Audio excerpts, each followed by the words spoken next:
Hey, how you doing? My name is Herb. You look like a person that's in the market for a podcast. Based on your attire and weight, I assume you're looking for a haunt or Halloween podcast. Is that right? Yep, I knew it. I'm great at reading people. If you're budget conscious, I have the perfect one for you. It's got high mileage. It smells like cigarettes and steel beer. Lots of 1-star reviews. But it is a bargain. I know it doesn't look like much, but why don't you slip on the headphones and take it for a spin? Hauntcast.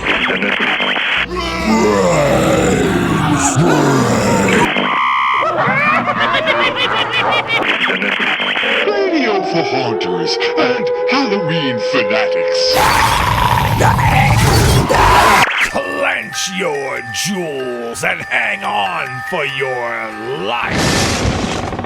Welcome back to the dungeon, me minions. Hauntcast is a radio for haunters and Halloween fanatics. Oozing with haunt tips, tricks, tactics, news reviews, how-tos, interviews, and lots of booze. He's got a face for radio and a voice for print. It's our G-host, Baker.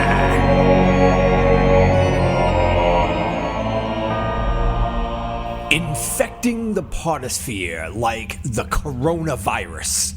You are accidentally listening to Hauntcast, but it's too late now, as we've already caught you in our web. Hey Scully, have you finished wiping down the rack and cleaning up the cells?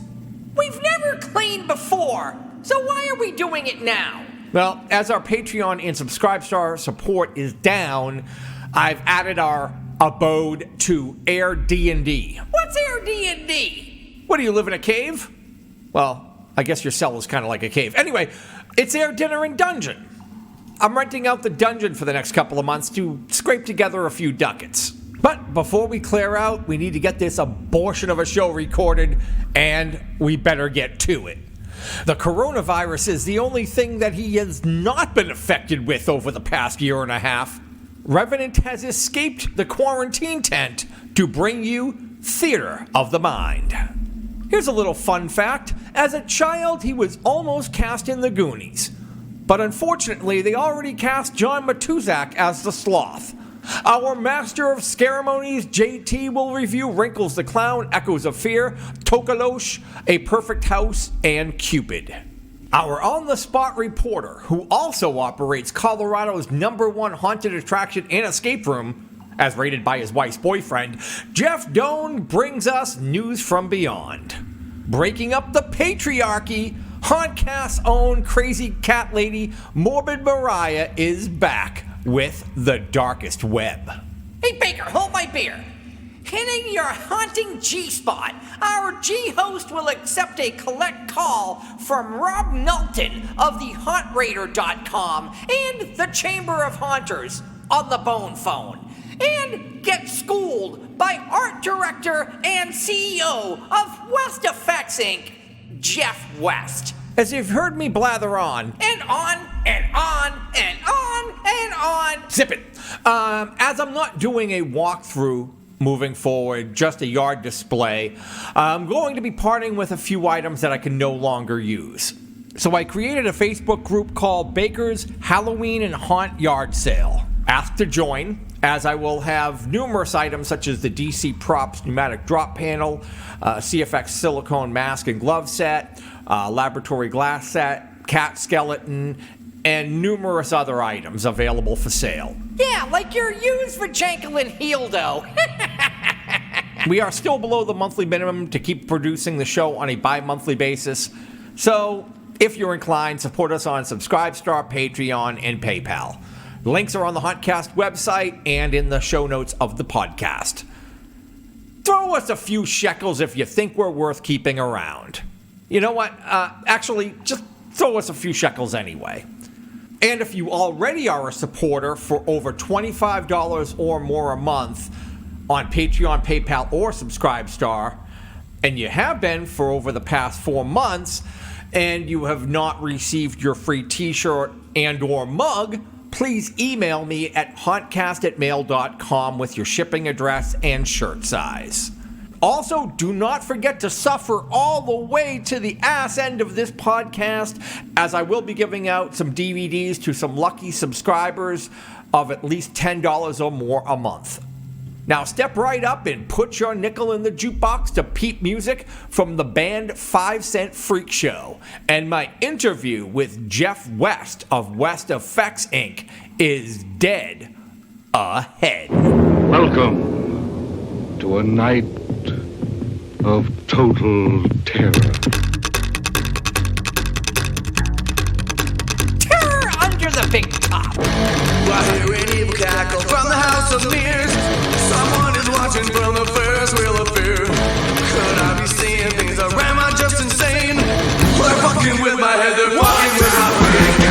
If we would pick a target for a nice manhunt, I want that bitch to red, that motherfucking cunt. Oh, ringleader is screaming, fucking kill them all. Watch me so scatter as we start bruise and brawl.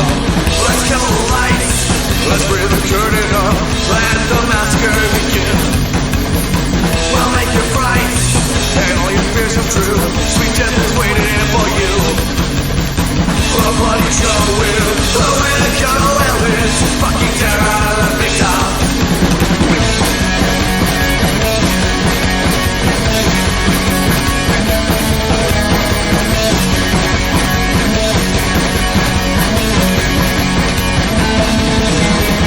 I wanna see you bleeding till you're finally dead. We'll paint this fucking big top bloody crimson red. You can't see us showing, that's just what you'll get. The grand finale is the knife stuck in your chest. Until the hurls swirling, twirl round and round. You're throwing till you got 6 feet on the ground. Come on and test your string, try to ring the bell. Miami's falling and it's sending straight to hell. Let's kill the lights, let's breathe the curtain up. Let the massacre begin. Well, make it bright, and all your fears come true. Sweet death is waiting in for you. A bloody show will the way to kill Elvis. Fucking terror out of the big top.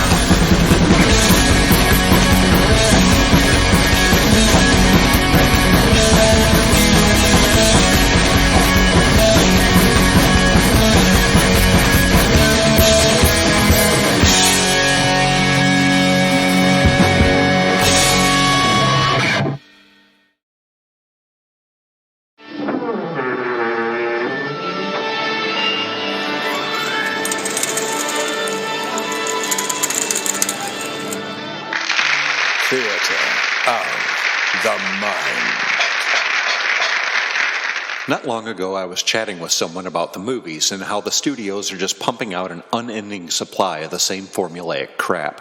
Sequels, prequels, and worst of all, endless reboots are the standard now, and if I never see another superhero movie in my life, I will not be the least bit disappointed. I'm not ashamed to say I don't know what order the Avengers movies are in because I haven't seen any of them. The topic of superheroes led us to comic books and comic book movies, and about the different approaches Hollywood has taken over the years in portraying comics in film. There really have been several different ways of approaching these visual adaptations, and all of them are worth a look. One of my favorites is the 1982 Stephen King anthology, Creepshow. Everyone who saw it remembers the obvious blend of comic book and movie imagery seen in the credits and in the transition scenes between the 5 vignettes. But more subtly, you'll notice that the camera never actually moved in any of the takes. There was no panning, dolly shots, or zooms. This was a callback to the frame-by-frame layout of a comic, each viewing angle taking place in its own frame. Another excellent comic adaptation was 1990's Dick Tracy, starring Warren Beatty. This took the comic book approach further by orders of magnitude, and did an amazing job of blending the unreality of the comic book world with the real-world sets and action. Only 6 colors were used in the film's entire color scheme for all costumes, props, and sets, as this was the original color palette of the comic. The good guys all had normal faces, but all the baddies, and there were a lot of them, had very elaborate prosthetic makeups that painstakingly recreated the detailing of the original comic's grotesque villains. If you've never seen it, I recommend it highly. It truly is a visual work of art. The pinnacle of comic book recreation, in my eyes, was the collaboration between comic book legend Frank Miller and filmmaker Robert Rodriguez, 2005's Sin City.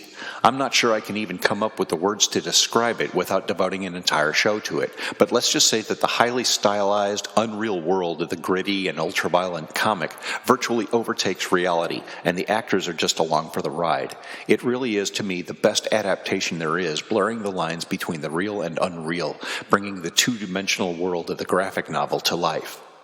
Haunters usually love to make things as realistic and lifelike as possible. Many of our talented minions have produced some truly amazing props, set pieces, and costumes, and I'm truly humbled by the artistry that I see brought forth every year.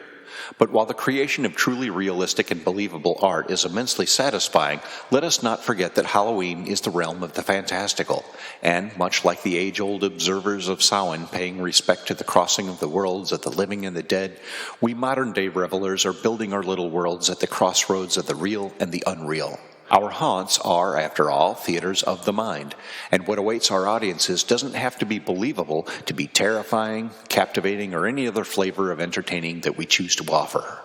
A lot of the imagery that we take for granted in classic horror is a direct offspring of German Expressionism. The Expressionist movement was born in the wake of World War I, when the ravages of war and the crushing penalties inflicted upon Germany by the Treaty of Versailles left the economy in ruins and the people in a state of poverty and despair. People needed a lot of distraction to take their minds off their misery, and one way they got it was to go see a lot of movies.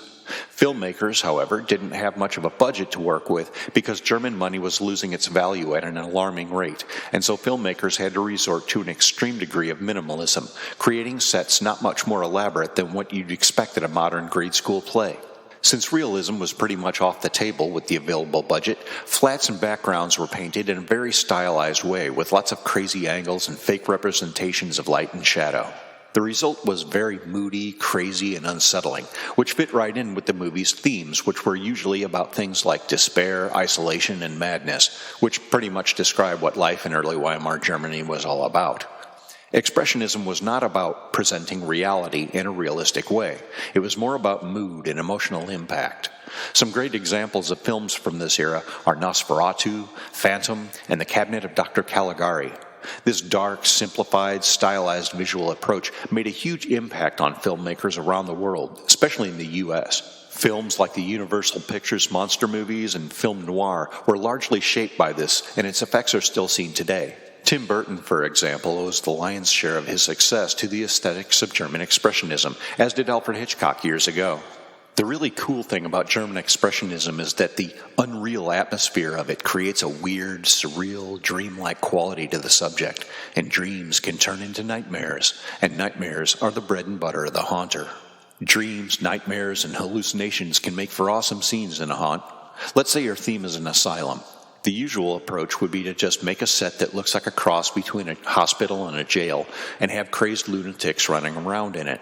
But what if you put the audience in the point of view of one of the insane patients? The walls and ceilings, if you can have a ceiling, could be at crazy angles, the lights flickering, and the medical staff could be disfigured evil monsters. The background soundtrack could be bizarre, dissonant ambient tracks, maybe laced with sinister whispers to suggest anxiety or disorientation.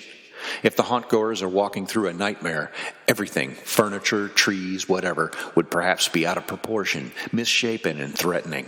The old German Expressionist movies would be great inspiration for nightmare scenes. Nightmares and dreams can benefit a lot also by using fog to make everything hazy and indistinct. In a previous segment, I talked about using confusion and disorientation as tools. Such tricks would be ideal in a dreamscape scenario. One could argue that any haunt is unreal. After all, monsters, vampires, ghosts, and zombies are not objectively real. What I'm talking about is the presentation and setting. A haunted house is ultimately just a house with walls and floors and furniture.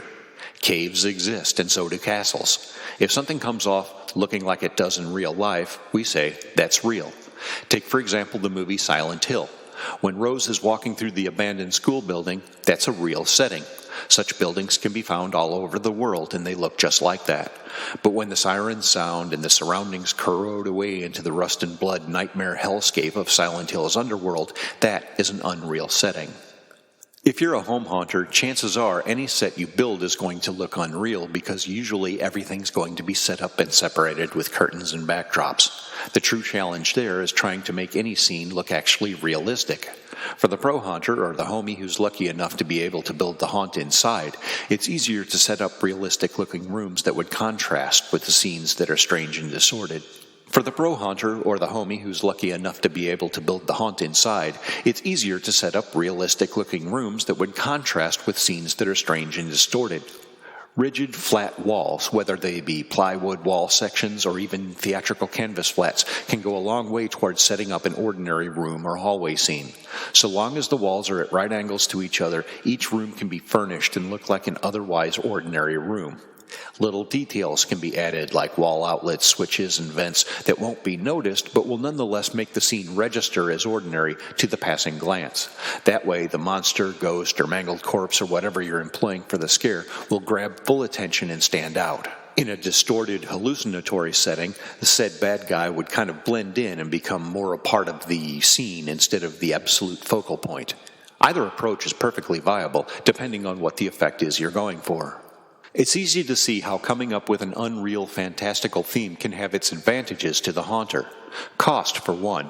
If you're having to use improvised backdrops, you don't have to worry about nice flat walls or expensive and hard-to-duplicate props, furniture, and set dressings. You can wing it and go with painted Tim Burton-like trees in the background and rooms where the walls come together in whatever crazy angle is convenient to the build, and not worry that it makes the scene look unrealistic, because that's what you're shooting for anyway. Work time is another advantage. If you're not going for full realism, your art design for a costume, prop, or set piece can go minimalist and exaggerated instead of detailed and save you a lot of time on the build. And if your props and set pieces are going to be representational and not true recreations of true-to-life objects, chances are you have a better chance of making stuff that's easier to break down and store in a way that takes up less room. I know full well the angst associated with Halloween storage in the off-season. So you can have a haunt theme that's set in a realistic, true-life setting or a twisted, dreamlike setting. But what if you want both? Say there's a portal in the haunted house that leads into the spectral realm, or the haunt tour is a dream that starts out normal and then morphs into a terrifying nightmare, or a wizard casts a spell on the guests that bewitches their minds. There needs to be some kind of transition from the land of the real to the land of the unreal. If you're a pro haunter or a homie with a good budget and plenty of room, a vortex tunnel is the ultimate passage from one world to another. At our haunt, we used one to act as a time machine to send people back in time to the sinister mental hospital before it burned down 50 years ago. If you can't swing a vortex tunnel, and let's face it, most of us can't, a dot room is a good transition between worlds as well. A normal scene can morph into a surreal one gradually by altering first the lighting, then the background ambient soundtrack, and then the color scheme. The real and unreal can invade each other as well. Imagine a scene done in total grayscale black and white, which is very weird and unrealistic, and then a normal character strolls in full color. They would stand out like a torch and command direct visual attention. When blending the real and unreal together in a haunt, so long as a sharp visual contrast exists between the two, they can mix together in a way that makes sense and doesn't become a jumble of imagery that takes time to mentally sort out. Remember, in a walkthrough, the audience is passing through the haunt and doesn't have the luxury of time to process what they're seeing. If your haunt is a display, on the other hand, you can be more subtle and nuanced. People will be hanging around and looking more closely, and they can benefit from the fun of discovery of details they would otherwise miss at a glance. Reality is pretty subjective in the horror and Halloween world. Perceiving something as real or unreal would depend on the context in which it's shown. A haunt could be set entirely in the world of the mundane or of the phantasmagorical, and good stories and scares could be told in each. And they can be mixed together for mind-bending, scary fun, so long as they're shown in effective contrast so as not to become confusing. Be simple, be bold, and above all, keep it real. Or unreal. Or both. It's your haunt. Take your pick. Just remember to keep a ghost light burning. From the Theater of the Mind, I'm Revenant, and you're listening to Hauntcast. You want to communicate with people around the world? Here, use my crystal ball. Hauntcast Bone Phone. Celebrating 11 years of Finding Fears. Chilling with me on the Bone Phone is Rob Nulton of the Hauntraider.com. What's up, Rob? Not much. How are you? So how many haunts have you visited over the past 11 years?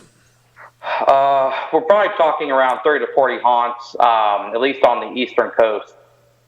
We've definitely grown over the years. This, just to give you a really small backstory, this started as just an idea. My family back years ago owned a haunted attraction, and I just sort of missed it after so many years of not being in the industry.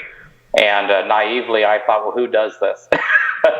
I didn't think people actually went around doing this for haunted attractions, and lo and behold, there were some. There's not as many as there are today. Obviously, I think there's like thousands now that try to go around and do it. But yeah, we started about 11 years ago, going on 12 this coming October. And like I said, we've been transformed more into a haunt service community organization where we try to help haunted attractions, consult with them, provide marketing. It's all been done free, so that way we can truly help them and get the word out for them and build their business. So you're offering services to haunted attractions for free? Am I getting that right? Through our reviews and through consultations and stuff, and we provide marketing through our website. So it's nothing, I would say, huge. I mean, we're not going out there and, blasting everybody in the United States. It's mostly, like I said, through our websites that we have and our Facebook pages. We provide some free marketing there. So any fans that are connected with us, or anytime we put reviews out or news out, they obviously share that, and that helps. So it's a small way to give back. It's not anything huge like other places that charge for it. But it's just a small thing we do because we just really want to give back. So do you work in the industry? I do. I'm currently a co-owner at a haunted attraction here in north central Pennsylvania called Shocktails Haunted Attraction, which is something I'm really excited about. We took a year off last year. We're going to redesign and rebuild this year, or from last year to this year, so we can be ready for October. So I've been in the industry for probably about 25 years. Like I said, my family owned one when I was younger, had a stint where we didn't have one, and now I'm back in the game. I'm looking forward to doing this again. Is your haunt indoors or outdoors? It is an outdoor trail. So you had no haunt in 2019? No, we shut down for 2019. The trail had gotten really weathered and was not safe, so we shut it down so we could do reconstruction on certain parts that were deemed unsafe for our patrons, and that was something we deemed ourselves. It wasn't anything that anybody told us. We just didn't feel safe after going through it ourselves and said, we need the time to rebuild and reestablish ourselves and fix the trail. So we took that time, and we're looking to be back up here for October of 2020. You've mainly just traveled Correct. all around, mostly the Northeast, or have you gotten down to the Southeast, or how far have you gone? We've gone as far as Florida to make our visits, as east as pretty much to Ohio. We actually were just at HauntCon. They had their haunt tours there. So like I said, we've gone around the country a good bit, not obviously the whole thing. We've been invited all over, but obviously that's not the easy thing to do. We all have our jobs and things to do, and it's just hard to coordinate that. But we have been trying to reach out. Our biggest thing is we have been asked to grow, and it's just so hard because when you create something and you establish respect, you don't want to lose that. And by creating organizations where you're not there to oversee, there's no guarantees that people are going to abide by the rules that you've set. We make it clear that we're not out there to get freebies. We pay for our things. Like I said, we've had people that have offered to let us come in, but we make it clear that we never ask and we never intend for that. We just want to come out and create a relationship with the owners so we can help them and work together. But like I said, we just don't want other people to think it's a free ride where they can go out and just have fun and trash people, which is something we don't do. And so it's so hard to grow and expand when you don't know how it's going to turn out. Yeah, well, that's where it gets tricky, right? Because the situation you're in you're for a rating type of situation, right? Or doing reviews. Because if you post negative reviews, let's say you don't like something and you post negative reviews and you're a little harsh, you're going to get blowback, so you're going to get shit coming back your way, whether you're being honest about it or not. So for a while we were doing haunt reviews on Hauntcast. It was only a couple of years. And I kind of told the guy who was doing it, I said, hey, look, how about this? Only do reviews of the haunts that you like, Talk up the haunts that you like. You can mention things that they could do better, but I don't feel like dealing with people coming at me like, how dare you break and, blast my haunt and all this other shit. And I get that. I'm like, I don't, there's enough negativity on the internet. I don't need to be, So I'm like, I just don't want to deal with that. So make it easy. Talk up the haunts that you like and leave the other ones out, Is that how you kind of do it, where you're really kind of talking up the ones you like, or will you actually post really kind of critical reviews if you're really unhappy with the performance of the haunt? That's a good question. No, the way we do it for us, and like I said, it's worked for us. We've had blowback by fans, but once again, we're not out to hurt anybody, so that's why we do what we do. But the way we go about it is we go to the haunt attraction, go through it, and obviously we spend some time with the owners afterward to give us an idea of both sides. I mean, that's the biggest thing, is having been a previous owner and a current owner and a fan, I know both sides. And there are times where customers come out, get a bad experience, but they don't realize that actors haven't shown up. It's not the owner's fault. It's something that's happened. So we don't know why a night is bad. So what we do is we provide them with a good review, no matter how bad it was. We don't up-talk it, but we don't trash them. We just tell them, okay, here's the things we liked, and then we will rate them accordingly. So we won't trash them, but if we give them 5 pumpkins or 5 skulls or whatever we're using that year as a rating system, we might say, okay, 2 or 3 as a rating system, but we'll tell them, okay, here's the good parts. Then in a private talk, whether that's by phone or by email, we will let them know, hey, here's some things you might want to consider. Here's the holes, the gaps, the issues we saw. Because if you point that out to people, they're going to look for it, and now you're just creating a negative stream. It's just consistent. And once one person starts it, it goes on and on and on, never stops. Because everyone's looking for all those negative things, and that's what they come with the mindset of. So our thing is we never trash talk anybody, because no one goes into this. I mean, you have to be clearly stupid to go into this and spend all that money to be bad. So our belief is we don't ever trash anybody. We just simply tell them what we liked, the truth of what we liked. We've never had one where they've completely disliked. I mean, there's been a lot that, we've seen like, oh my gosh, like what's going on? But never completely disliked. So that's how we do it. All right. So out of all the haunts that you visited so far over the past 11 years, give me your top 5. Oh, boy. Reaper's Revenge, Amos Ascent, and Sir Henry's Trail down in Florida. I'd say Penhurst Asylum, Headless Horseman, Haunted Attraction, and I would probably September. Yeah, they're good. Cool. Yeah, it was great. Really, and they've got a lot going on, so I'm impressed they can pull that off with that many attractions. Yeah, they got it's a lot. They got enough to keep you busy there. That's for sure. It was worth my trip. Yeah, it's worth the trip from Cape Cod. All right, and what was the number 1? Reaper's Revenge was definitely our number 1. Oh, okay. Well, what was the 5th one? The 5th, I would say definitely Jason's Woods and Philip Springs were a tie for us. We love going to those two for sure every year. Jason's Woods? Yeah, Jason's Woods they're both out of Lancaster County in Pennsylvania. Oh, okay. And what do you have on the agenda this year? Well, this year, because I'm going to be working the haunt, I know they're going to go to we always start at Field of Screams because it starts so early. It's like the first one that ever opens. So they usually start there, and Reaper's Revenge is usually the season finale because it ends later in November. So as far as in between, I'm not sure. I know the plan is to hit a lot of newer ones that we have not been to, and we've heard of some that are looking to start up. So that's the plan, is to try to take a look at those. Okay, so like I said, we're still developing. So you have a few people that work with you on the site. Yes, there's 3 of us total right now, or 4 of us. I'm sorry.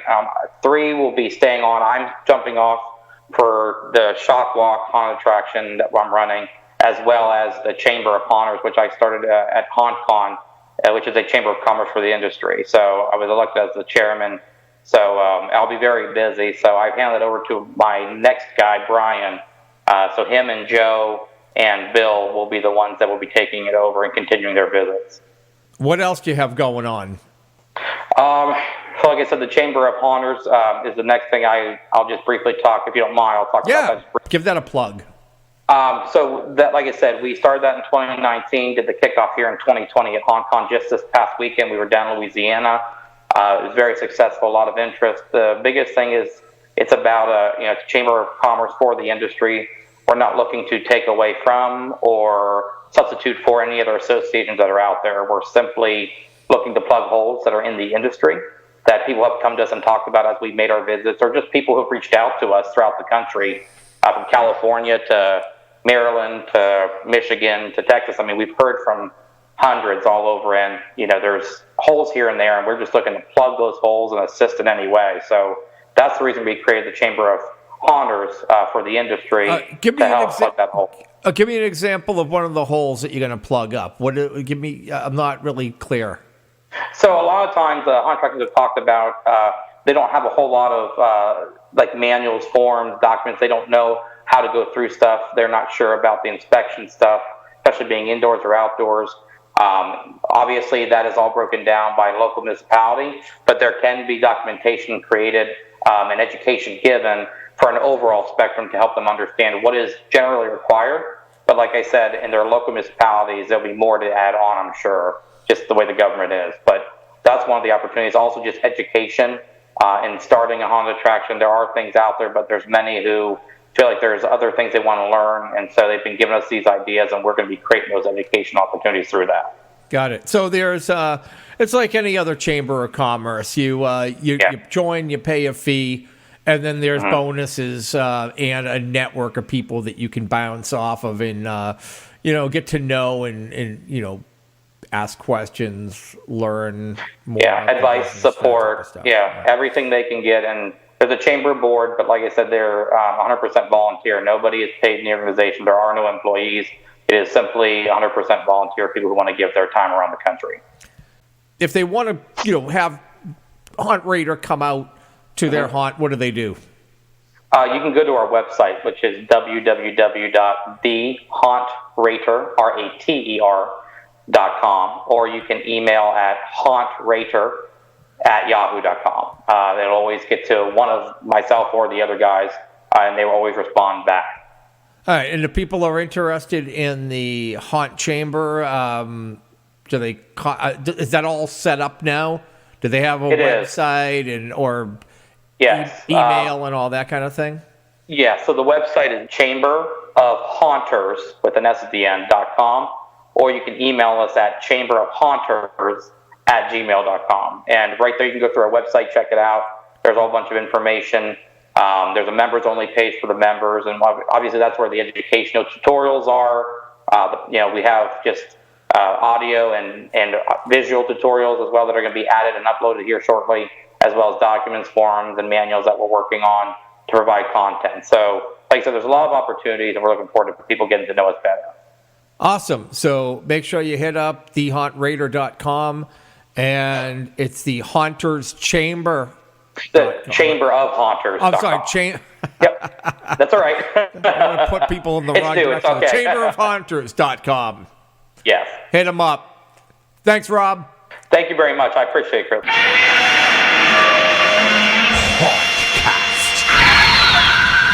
How she got that way will never be known. Some say a jealous lover. Others, that it was the code of the freaks. Others, the storm.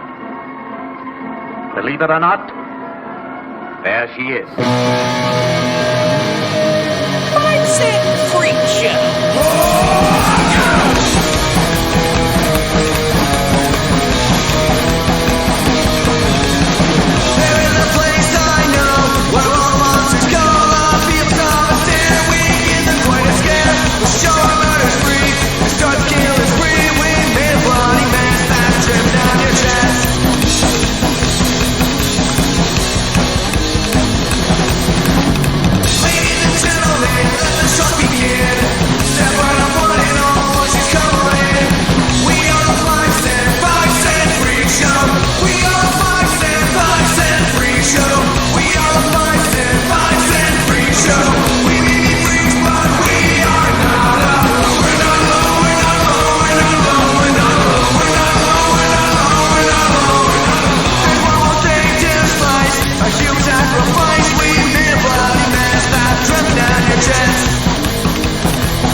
gentlemen, we interrupt our program to bring you a special bulletin. Hauntcast News.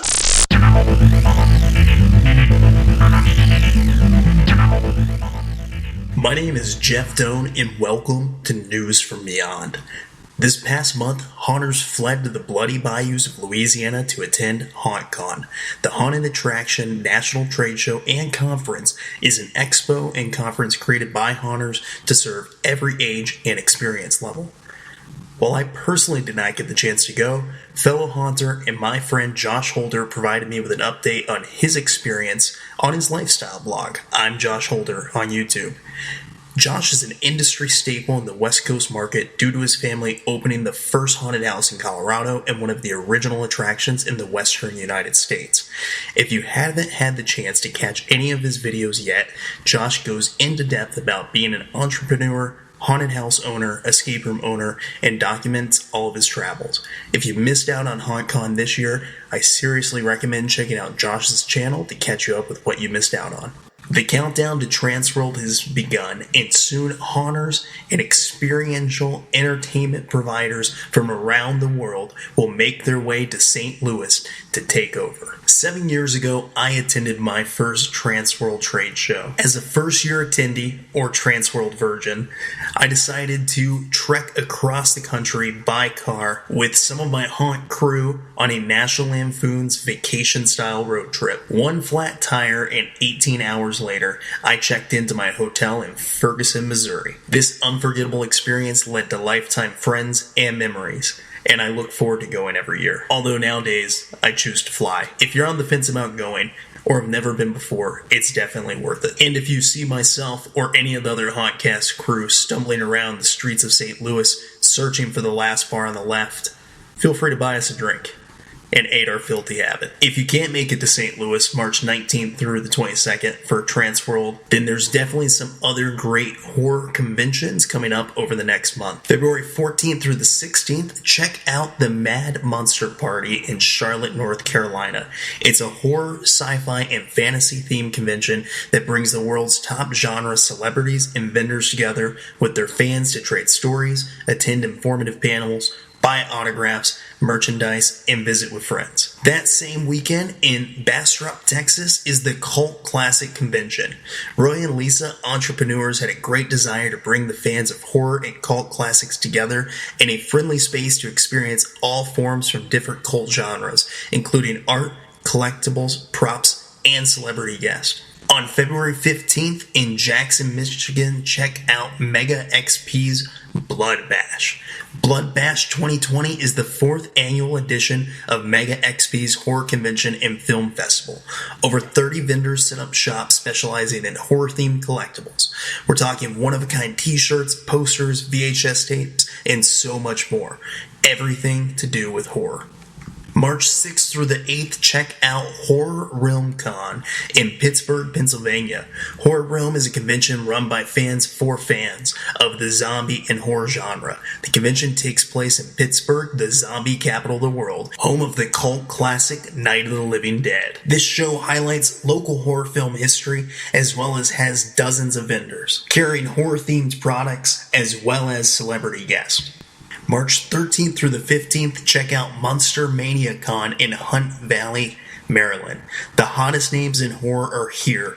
Monster Mania is Maryland's best horror, sci-fi, movie, and memorabilia convention show. Horror Hound Weekend falls March 20th through the 22nd in Cincinnati, Ohio. Horror Hound Weekend is a series of Midwest horror conventions located in cities such as Cincinnati, Ohio, Indianapolis, Indiana, and Columbus, Ohio. Fans are able to meet some of the biggest celebrities in film and television, as well as icons from cinema's past. Celebrities attend meetings with fans, signs autographs, participate in photo ops, and often appear on stage for a Q&A panel. The event also features hundreds of vendors, special movie screenings, concerts and stage events, costume contest, and more. Lastly, we have New Jersey HorrorCon and Film Festival in Edison, New Jersey, March 27th through the 29th. The event will include over 20 well-known celebrities, many indie horror films, film awards, exclusive Q&A panels, 200 vendors, cosplay, photo ops, and more. As a gravedigger, reporter, I do my best to dig up as much dirt as possible, but I'm always open to suggestions of upcoming events for our followers. If you know of or want to hear of your event on Hauntcast, please submit it to beyonddeaddesigns@gmail.com. For our friends across the pond, fellow haunter and horror enthusiast Oliver White has submitted some great upcoming events. For our listeners in the UK, feel free to check out Walker Stalker Con, February 22nd through the 23rd in London. This HorrorCon started as a real-life meetup for fans of The Walking Dead and grew into what it is now, which is a full-blown convention with stars from The Walking Dead and other zombie franchises. Also, check out Frightfest in Glasgow, Scotland, Scotland's premier horror film festival with some of the best horror has to offer. March 5th through the 7th. February 29th through March 1st is Weekend of the Dead in Manchester. This is Europe's largest Romero convention, which features cosplays, displays, vendors, and more. And last up on our UK horror tour is Leicester HorrorCon, March 28th in Leicester. This event features special guests of the horror genre, talks, and special screenings. Thank you again, Oliver, for submitting such great events. If you ever make it stateside, I'll hold a seat for you at the last bar on the left. My name is Jeff Doan, and this has been News from Beyond. Stay scary, people, and I hope to see you in St. Louis. A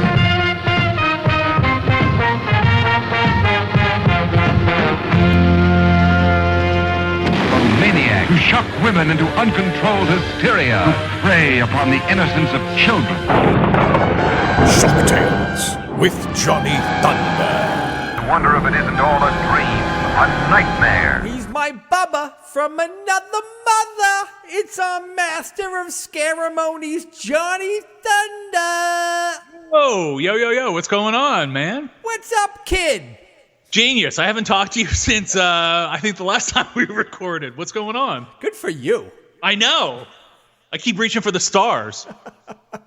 Hey, sorry to tear you away from all the nonsense posting on Facebook that you do. I know you're very busy with that, and I don't like to interrupt you. Yeah, I haven't posted much. I've just been trying to post this week and create a false sense of excitement about this show that you put out. I don't know, every third blue moon or every other wolf moon. I'm not even sure what this every harvest moon. I'm not even sure what the schedule of this show is anymore. I just sort of go, oh, okay, we're doing a show. All right, I'll come out of retirement and pretend that I'm interested. Didn't I send you the itinerary? Oh, yeah. Let me check with my assistant. Yeah. Okay. No. Yeah. Oh, yeah. She says I got that, but I'm very busy. Do you know who I am? No, I can't say that I do. I don't know how to put this, but I'm kind of a big deal. Really? All right. So what's going on? I'm just sitting here waiting for my mom to return from the gas station. She's out filling up my girlfriend. So good for you. I know. I saw that. I was was that you or Hoffman? That was me. I was just glad that she didn't overinflate it like the last time, because she ended up with that big, that big dumper, and you had that accident when you went in, anally. So my mom was looking good. I think she's lost weight. Dude. Yeah. Think so? Looks like she dropped a few pounds. Should probably see the optometrist, but from her belly to her ass. Oh, that's my suggestion. What are we gonna do? Oh God, it's already all downhill, isn't it? It's already. I also like how we're gonna pretend like we have a toboggan ride downhill. Yeah, I like how we're pretending also we haven't been on the phone for like a half hour already, and we're just gonna pretend that we're just picking up the show now. Yeah, one of the days we'll have to release the blooper reel or whatever, the behind the scenes. Well, that's why I would say to you, let's just start recording, because we just left about 25 minutes of material on the table. But oh well, radio gold. Well, see, that'll be my excuse when this is just a shit-tastic episode. I'll just go, well, the best parts were, on the left cutting on the room table. Floor. Exactly. So I mean, I know it's like about a month out, but you're getting ready for Trans World. I got to be careful nowadays with that. Yeah, I am. Of course, once again, you're skipping out because, well, you suck. But yeah, no, I'm ready. I'm booked. I got my flight. I got my room. Yeah. I have everything. The only thing I don't have yet is my shuttle reserved from the airport down to the hotel, because the one that we used to take, that Go Best or whatever the hell it's called, it's went out of business. Get out of here. Yeah. So now there's another shuttle company, so I just have to set up an account and go through them. But I was like, oh Christ, we've been using that company for all the times we've been going. So yeah, I'll be there. I'm flying out Thursday morning. I'll be there around lunchtime. But like the good drunk that I am, I'll spend some time at that little weird Italian bar restaurant thing there by the luggage pickup. Yeah. Get a couple drinks. Well. Yeah, get a couple drinks, get some toasted ravioli, and then pick up my shuttle and get down to the hotel by check-in. So yeah, I'll be there Thursday until I think Sunday morning around 10 o'clock or so. Then I'll be leaving. So until you stumble out of a restaurant at 3 a.m. in the morning and get rolled on the street. I'm sorry, I thought you were. I thought you were Denny for some reason. No. I'm not the one on Shark Tank. I'm the other one that works at a haunted house. Not Shark Tank. What the hell is he's on Tanked? Whatever the hell that is. Never seen an episode. Just like I've never listened to this appropriate. Show. Exactly. Yeah, well, that's the other thing. I was looking at, my God, flights back on Sunday were crazy because most of the flights were like 9 o'clock, 8 o'clock, 7 o'clock. And I said to my wife, I'm like, last year I didn't go to bed till like 4 in the morning that Saturday night. And I think I did that the one year where it was like, I went to bed at like 4. My wake up was like at 6. The shuttle was coming at like 6:30. And I'm like, this is never going to happen again. So I think I'm taking it's like a 1 o'clock or 2 o'clock flight out. But I'm like, you know what? I'll check out at the last minute, sleep in, and not have to worry about getting the hell out of sync. Yeah, you can hit Snarfs before you head to the airport. There you go.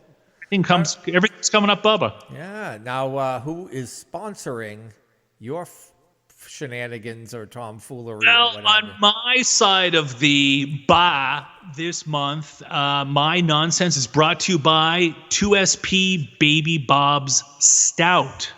I'm almost afraid to ask what your shitacular made-up choice of intoxicant is this month. How dare you? Sponsoring my buffoonery is Coronavirus Light. I knew it. You know what? I knew it because I was going to make a coronavirus joke, and I said, you know what? I don't want to steal his thunder, but I knew it that this is perfect. Go ahead. Coronavirus Light, all of the infectious agent with half the calories. By the way, limes are mandatory, as you will need all the vitamin C you can get. Now bottled in Wuhan, Coronavirus Light. I knew it. Oh, my God. We're like an old married couple. I knew exactly what the joke was going to be this month, but I restrained myself because I didn't want to steal that joke. I am getting too predictable. Yeah, well, but you know what? I dug it, so thank you. You made me laugh for the first time all week. Hey, everybody. Welcome back to The Last Bar on the Left. My name is Johnny Thunder. I am the proprietor of this joint, and I'm bringing you Shocktails, which is feces free since 2018. We're also sponsored this month by the letters F and U and the numbers 66, 666, and 69. All right, let's get right to it. I have a bunch of things I want to get to this month. Chris, again, you're kryptonite. I've read some books, so I know that you want to tune out at this point. But the first book that I want to talk about, like the rest of the audience. So the first... Oh, sorry, go ahead. We have an audience. Smoke them if you got them. Well, I wouldn't go that far. Yeah.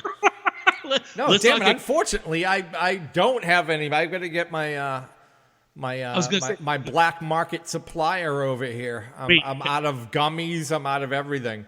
Just to specify, can I get that coronavirus through the microphone? Is it contagious like that? Now I'm a little worried because you're... Oh, God, what...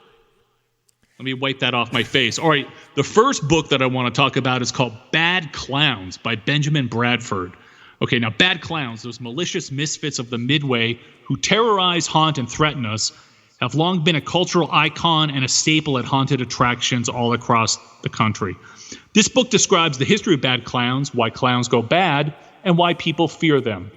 Going beyond familiar clowns such as the Joker, Krusty, John Wayne Gacy, and Pennywise, it also features bizarre, lesser-known stories of weird clown antics, including bozo obscenity, Ronald McDonald haters, killer clowns, phantom clown abductors, evil clown panics, sex clowns and clown porn. You had me at sex clowns. Carnival clowns, troll clowns, and my favorite, much more. This book blends humor, investigation, and scholarship to reveal what is behind the clown's dark smile. I really dug this book. I checked it out of the library.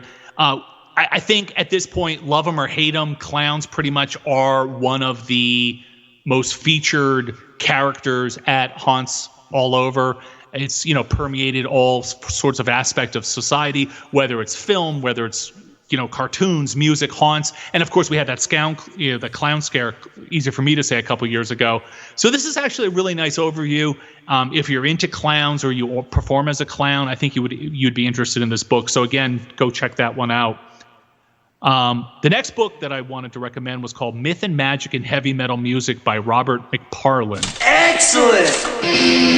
Myth pervades heavy metal, with visual elements drawn from the medieval and horror cinema.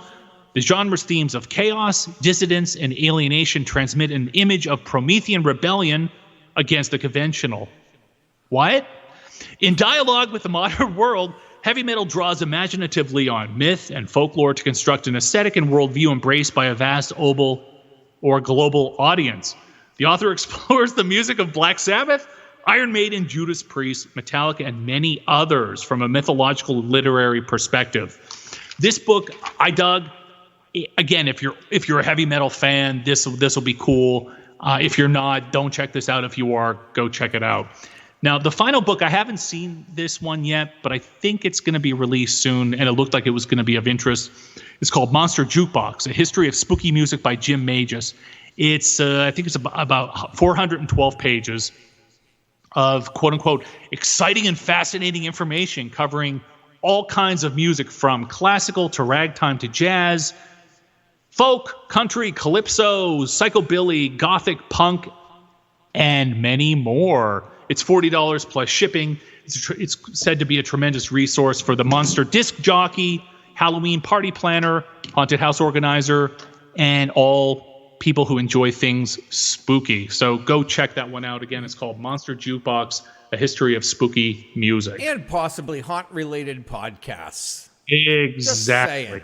Exactly. Yeah, we might be able to get some new bands on there from that thing, possibly, or maybe some older ones.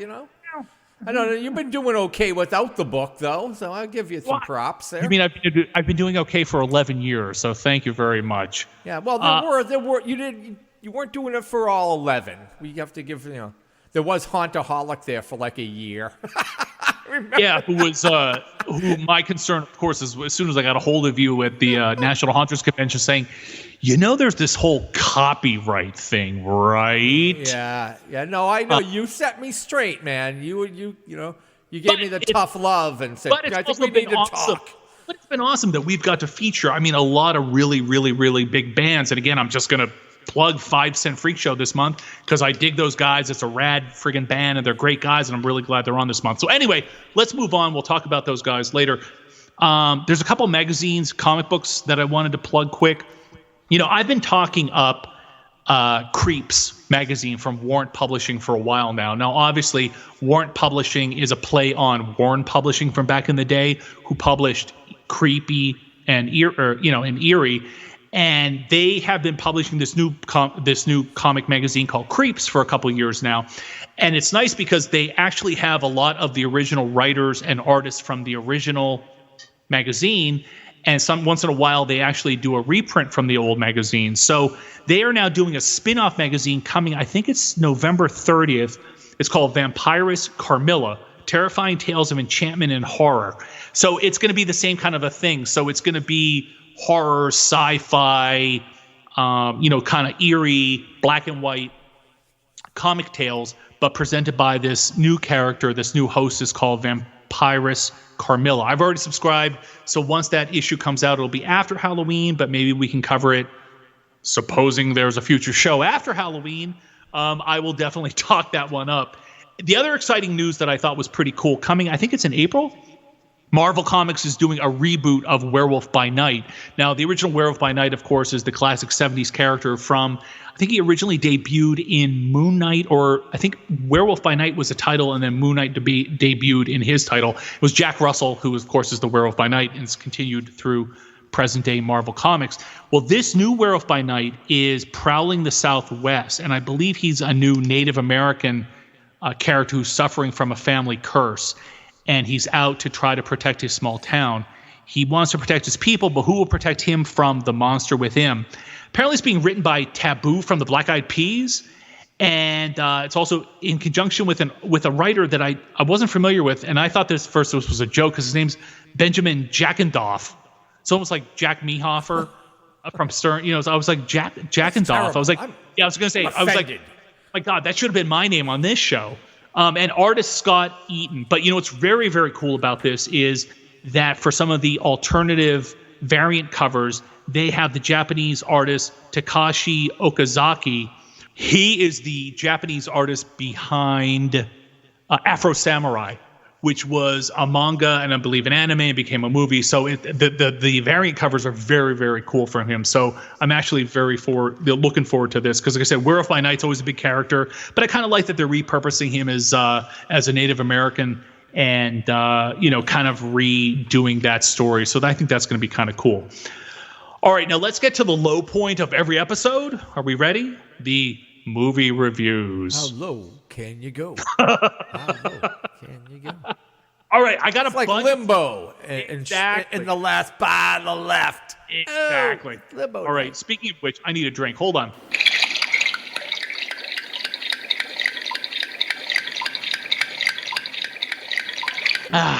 All right, so I have a bunch of movies I want to talk about this month. I have reviews of movies called Echoes of Fear, A Perfect House, The Tokalosh, and Cupid, which of course is just in time for the big holiday coming up. That's the holiday where Chris sits in bed with his inflatable girlfriend and cries. How dare you? Moving on. All right, but the first movie I want to talk about is called Wrinkles the Clown. Hey, Wrinkles, I need you to come get these kids. Yeah, I got a child that's misbehaving. $30, come scare them. I found out about Wrinkles through a news story. Meet Southwest Florida's Wrinkles the Clown. Hi, Wrinkles. I'm a reporter at the Washington Post. I'm a reporter at the Naples Daily News. I've just seen your story blow up online. You can call him. He'll scare people for you. You've reached Wrinkles the Clown. You're scaring little people that can't defend themselves. I'll take this baseball bat and beat your brains in. You don't know if he's trying to do this for fun or trying to kill you. It's like a boogeyman situation. Oh my God! We know that there's a human underneath, and yet you don't know his identity, and that creeps people out. You gotta be afraid of Rink. He's real. By calling him, you're essentially inviting him into your life. Now, this came out the end of last year, and I never got a chance to see it, but I finally got to see it. So, there was this whole... I wasn't even really aware of this. I don't know if you were, but there was this whole Wrinkles the Clown phenomenon. It's this online situation where it all started with this viral video of a silent black and white surveillance video that was uploaded on YouTube that showed this gross old clown kind of sneaking out from under this little girl's bed. And then they show him like disabling a security camera. So that sort of like took off virally. Then after that, he was spotted online pushing a shopping cart on the side of a highway in Florida. Then he was like walking around just holding some balloons in front of a house. And then there was a clip of him, there was a family having game night and they saw him sort of through their Florida room out in the backyard. So there's this whole Wrinkles the Clown phenomenon. Soon, like these stickers started showing up all over Florida. And there was a phone number where you could call. And apparently what was happening was parents were calling, or kids were calling, parents were calling. And the idea was that, it was almost like this boogeyman. If you don't behave, then I'm going to call Wrinkles the Clown. He's going to come set you straight if you're not a good kid. Again, I didn't know anything about this. So this movie's about an hour 20, hour and a half. And you're led through this progression showing these clips interspersed with actual clips from other kids. Basically, it's literally all kids, YouTube and TikTok and Instagram videos and Twitter and everything else. And they're piecing together, there's this old disheveled man, and he's this retired guy who lives in a van, and he does this clowning. And again, spoilers. If anybody wants to watch this, I am about to ruin it. So if you want to fast forward, if you already haven't fast forwarded through my segment, feel free to fast forward. What they reveal is that this whole premise that this clown is this old, 70-year-old who's doing this is all part of the internet hoax. And then they reveal it's like this 35-year-old dude who they still conceal his identity through blackened shadows on his face and voice modulation. But apparently then they reveal that this guy has basically done this whole thing basically as a internet hoax. And it's a whole experiment about how society and people react to online viral videos. So all of a sudden you're like, wait, so I've invested an hour in this old man's story behind the scenes, interspersed with all these like kids and their stories about contacting Wrinkles and their interactions with Wrinkles, and then all of a sudden you're left with this story of this guy who's kind of perpetrating this hoax on the world, but he perpetuates it through the stickers and through these fake videos and so forth. So it was a little bit of like the needle, like the needle just like completely went off the record. And I'm like, wait, so I've just spent an hour invested in this fake documentary. Now you're going to tell me 15, 20 minutes of what's really going on. And it was just a really weird documentary. So I walked away from this like, I think there was a possibility of having a good movie in here. I think there was something interesting about this idea, but I would have presented it indicating to everyone that how this guy came about, sort of this performance art. He's talking about it's sort of a performance art moment.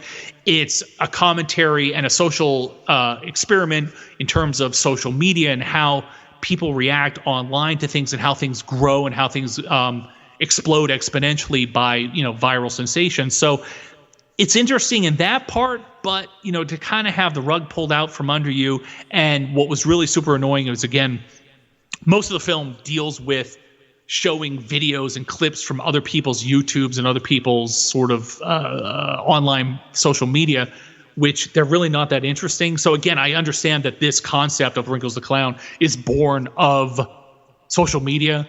So you're showing other social media, but I would have rather focused on the actual performer who's perpetrating this. I don't know if I'm explaining this properly, but it was kind of a mess. And at the end of the hour and a half, I was sort of like, what the hell did I just watch? So would it have been better if they just snipped off the last 10 or 15 minutes of the movie? And well, here's what I'm saying. Like, if you're going to kind of present this, it's almost like the guy, the performer behind Wrinkles the Clown, behind the viral sensation, behind the faux, sort of idea of this malicious clown that's going to scare your kids.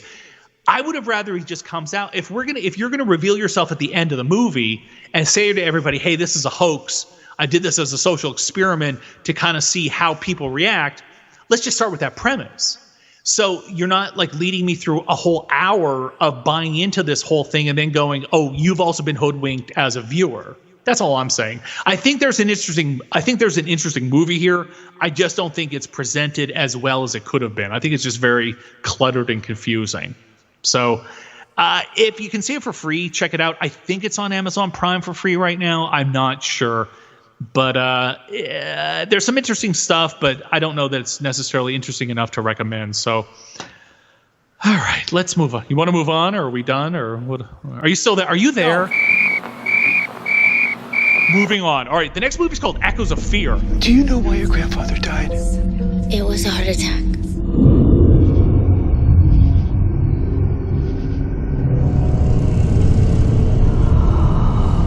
Do you believe in ghosts? Sometimes. Late at night, when I'm by myself.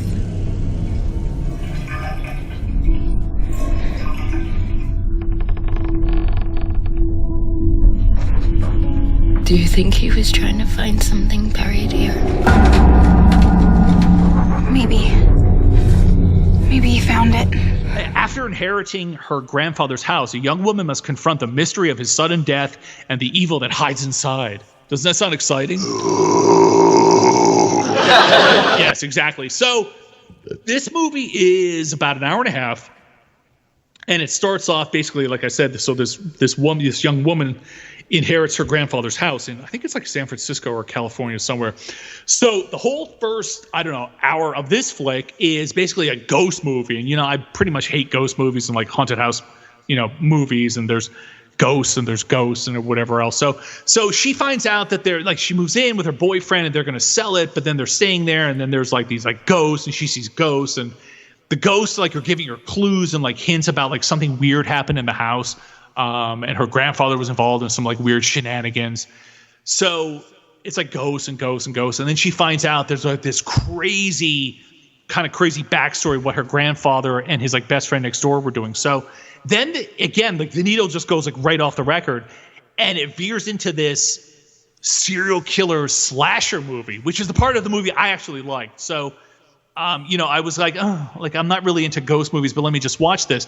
But then it turns into like there's this guy like in this black robe, and there's like this crazy white mask, and he's like tying up this girl and her friend, and he's going to try to like drain them of blood and like kill them. So that part of the movie I liked, because then it like turned into this like crazy, like bizarre killer kind of, movie.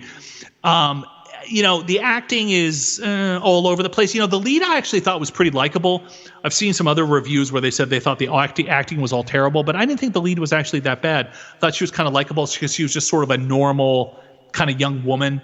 She wasn't overacting, and some of the other actors are pretty bad. But like I said, when it kind of goes off the rails into this like weird serial killer kind of a vibe, that's the part I dug, because there's like I said, weird masks and whatnot. But overall, again, I wouldn't rent this. I wouldn't pay to see it. If you see it anywhere for free, it's worth the hour and a half. Nothing groundbreaking in terms of the story itself. Nothing really groundbreaking or different about the directions. It's competently directed. I thought it was competently acted by the lead. And like I said, when it goes into the serial killer part of the movie, I think it works better than the ghost story. But again, that's just me. So the next movie is called... Are you still there? Hello? Is anybody there? All right, the next movie is called The Perfect House. It's going to be released on February 4th on DVD and video on demand. So this one's about 4 friends who rent an isolated lake house for a weekend getaway. While the dramas of the friends' relationships unfold, they are continually interrupted by the home's owner, a health-obsessed bodybuilder named Tad. Throughout the group's short stay, Tad's seemingly affable gestures take an eerie and sinister turn, turning their dream vacation into a nightmare. This is interesting. I think it was I think this movie was only about an hour 15, so it's short, quick running time. It's along the lines of the, like the couple goes away and there's this like creepy neighbor and you're not sure what his intentions are. And over the course of the film, he shows his true sinister purpose and has this like big twist at the end, which actually isn't so far out of the realm of believability. The acting is okay. It's more of a suspense thriller film than a straight up horror. Again, I think the twist ending does end up in the realm of horror. I don't know that I would pay to see this, but I wasn't mad that I watched it. I was surprised. It ended up a little bit better than I thought it would be. Again, squarely within the realm of thriller, and people are just sort of in danger from this crazy guy who keeps just showing up, and there's some tense moments, and it plays a lot of mind games with them, and inflicts sort of these like psychological games between the couples and so forth. So it's okay. It wasn't my favorite, but it was just okay. The next film is an interesting South African film called The Tokolosh.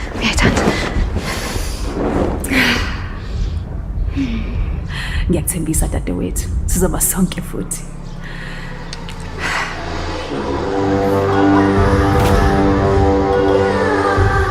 He is as old as mankind, cursed by the Great Father.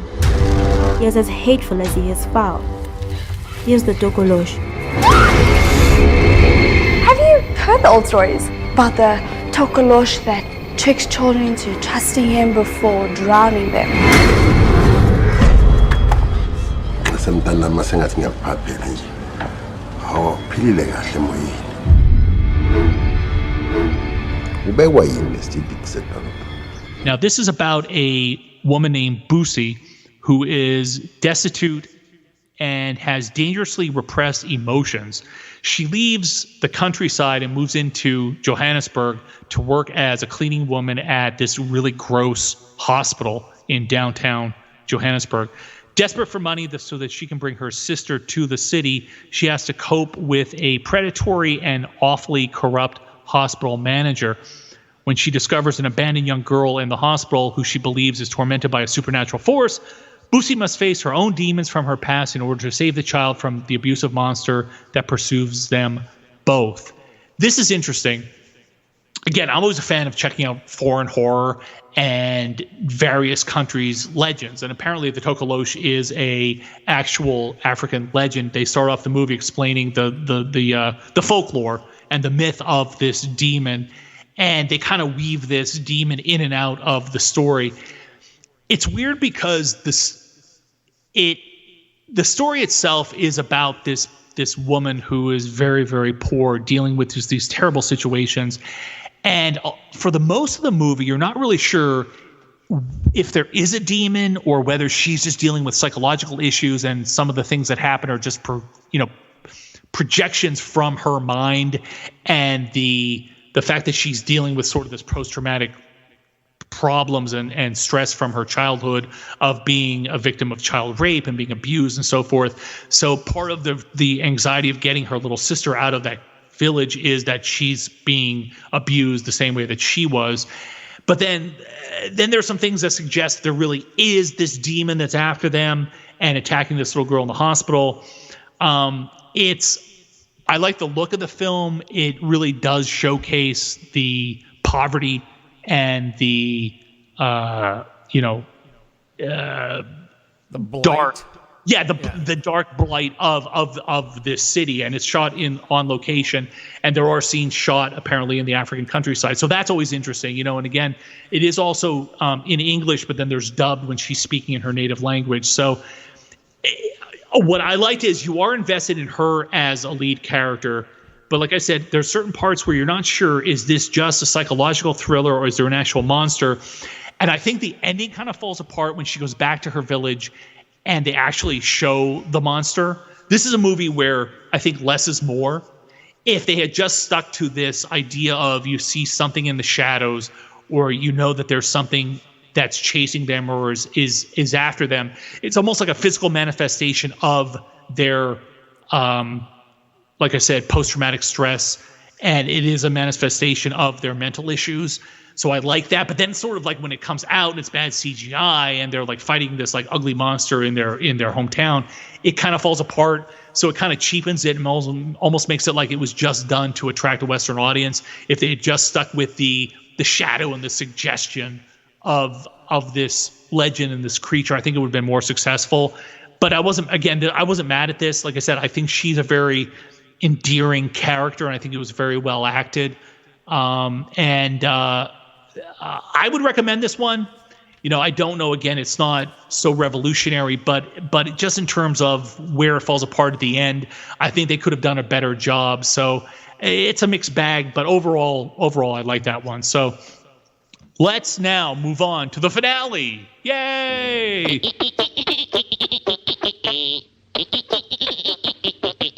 It's so timely. It's so wonderful. It's a romantical film called Cupid. Y'all excited? Nice little setup, Mara and I, so we can choose the Fae. But leave her alone, okay?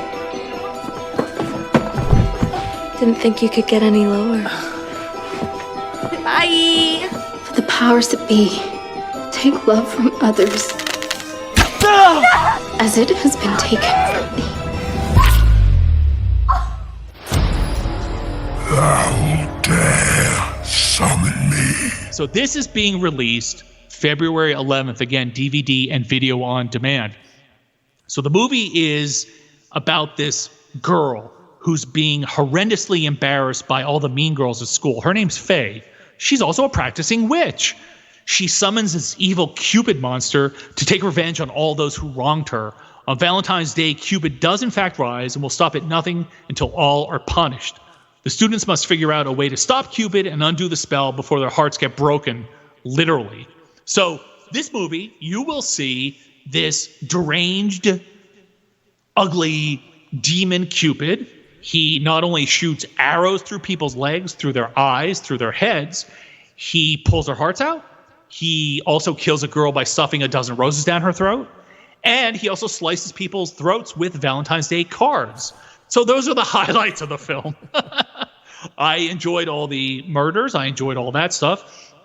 It's odd because I think this was filmed in England, and half of the cast has British accents at this quote-unquote Academy for Kids, who all the kids look like they're 35 years old. Also like Grease. It's almost like Rydell High. Where like I'm like, I think she looks like she's like 38, but they're supposed to be high school students. And then some of the teachers seem to be British, but they're doing American accents because at certain points they sound sort of vaguely American, and then other points they sound British, but they're American, and it was all over the place. It's the level of a sci-fi flick. You know, it's a low-budget film. You'll probably see on Sci-Fi very soon, if not Valentine's Day weekend. The effects aren't necessarily that good. The acting is really not that good. But it's another holiday-themed killer movie with this supernatural Cupid flying around. Like I said, I like the kills. I like how they tied them into the holiday. Again, I wouldn't be mad if I was just like tuning in on, on Sci-Fi, like on a Sunday afternoon watching this thing. Don't pay for it.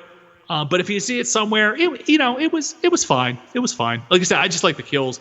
And the demon itself looked a little weird. Wasn't really sure about the look of the monster, but like I said, I've seen worse.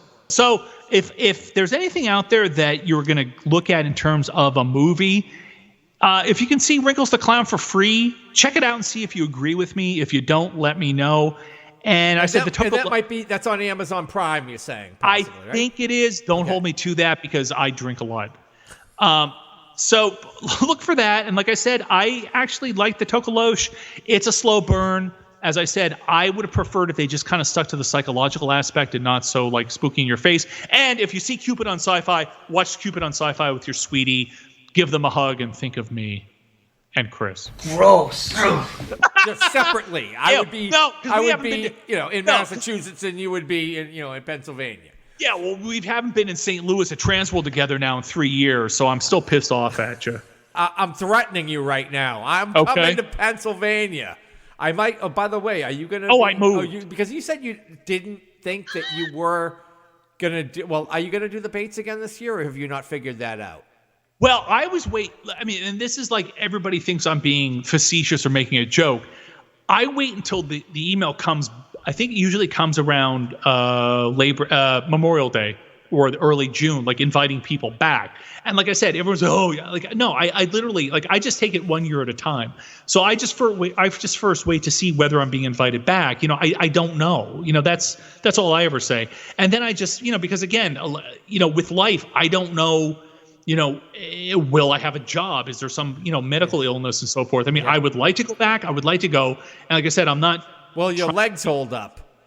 Well, physically, snap I'm again or whatever. No. Physically, I'm fine. It's just the like I said, I just take it as it comes. I just don't take anything for granted. Well, so my loose game plan is my loose game plan is come down one of the opening weekends. Yeah, I'm not going back to the Bates that I moved. I live in Guam. Are you threatening me? I'm opening the first haunted house in Guam if you'd like to come see me. All right. Well, I guess that's why you like going to St. Louis, because I didn't have to come anywhere near your family, your daughter, your wife, or anybody that you might remotely know. They can shoot guns. They're fine. They're prepped. They're locked and loaded. Yeah, but I wish you were coming to St. Louis, man. It's always a good time to hang out. I haven't seen you, like I said, I haven't seen you in 3 years? Yeah, I had my kids trip. We did that in March. What was that? Was that last year? That was last year. No, it's only been I didn't go last year. Not going this year. Did I go? I didn't go the year before that? I thought I did go the year before that. You remember it was the last minute. You weren't going to go, and then you that Thursday night. You were like, I'm flying out Thursday night, and then you flew out Friday. Okay, yeah, because I know I didn't go last year and then this year, so it's really only 2 years. All right, well, anyway, like I said, I wish you were coming to Transworld. If you change your mind, let me know. You can always sleep on the couch. Can I just curl up at the foot of your bed? Like Daisy? Yeah, because Yeah, you have to wear your Daisy. You have to bring my dog's Daisy costume. But Give me put a little bowl of beer down there on the floor for me. All right. So I guess that's it. Hey, just before we go, I want to give a scream out to 5 Cent Freak Show. Again, thank you so much for being on the show this month. Everybody, go give them a liking on Facebook and go check them out. They're a rad band, and really glad to have them on the show this month. So I guess I'll talk to you when I talk to you. I'll smell you later. All right, genius. Everybody, thank you for listening. As always, this is Johnny Thunder saying, I'll see you at Transworld, and stay scary. What is it, darling? Let's go! Let's go!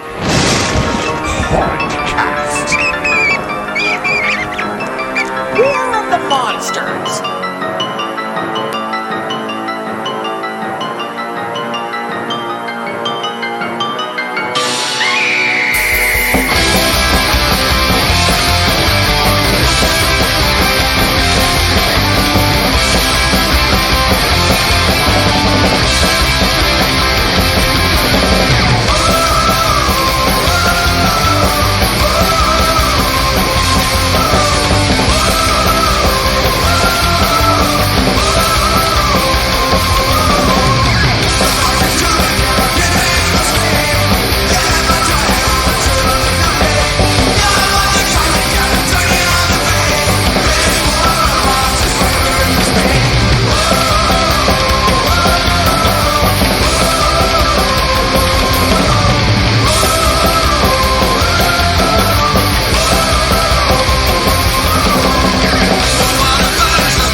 Hello, faithful minions. I'm back. I missed blabbing to you all in the last Hauntcast. My humble little web got flooded and washed this spider out. But my web is now dried up, I'm beginning to rebuild, and it's a new year. So let's kick off 2020 by talking about some cool, creepy stuff from around the web.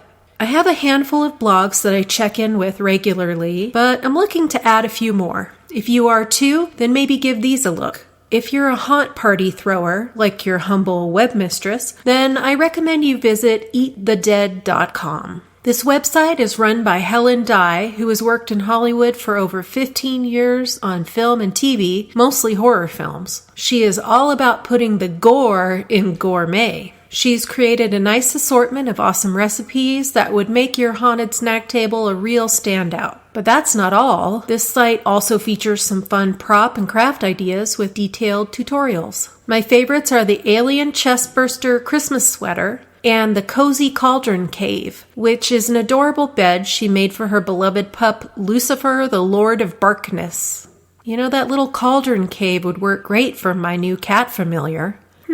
By the way, if you hear whining and crying in the background, that's just my kitty. I apologize. She really hates it when I shut her out of the office. Anyway, that web address is eatthedead.com.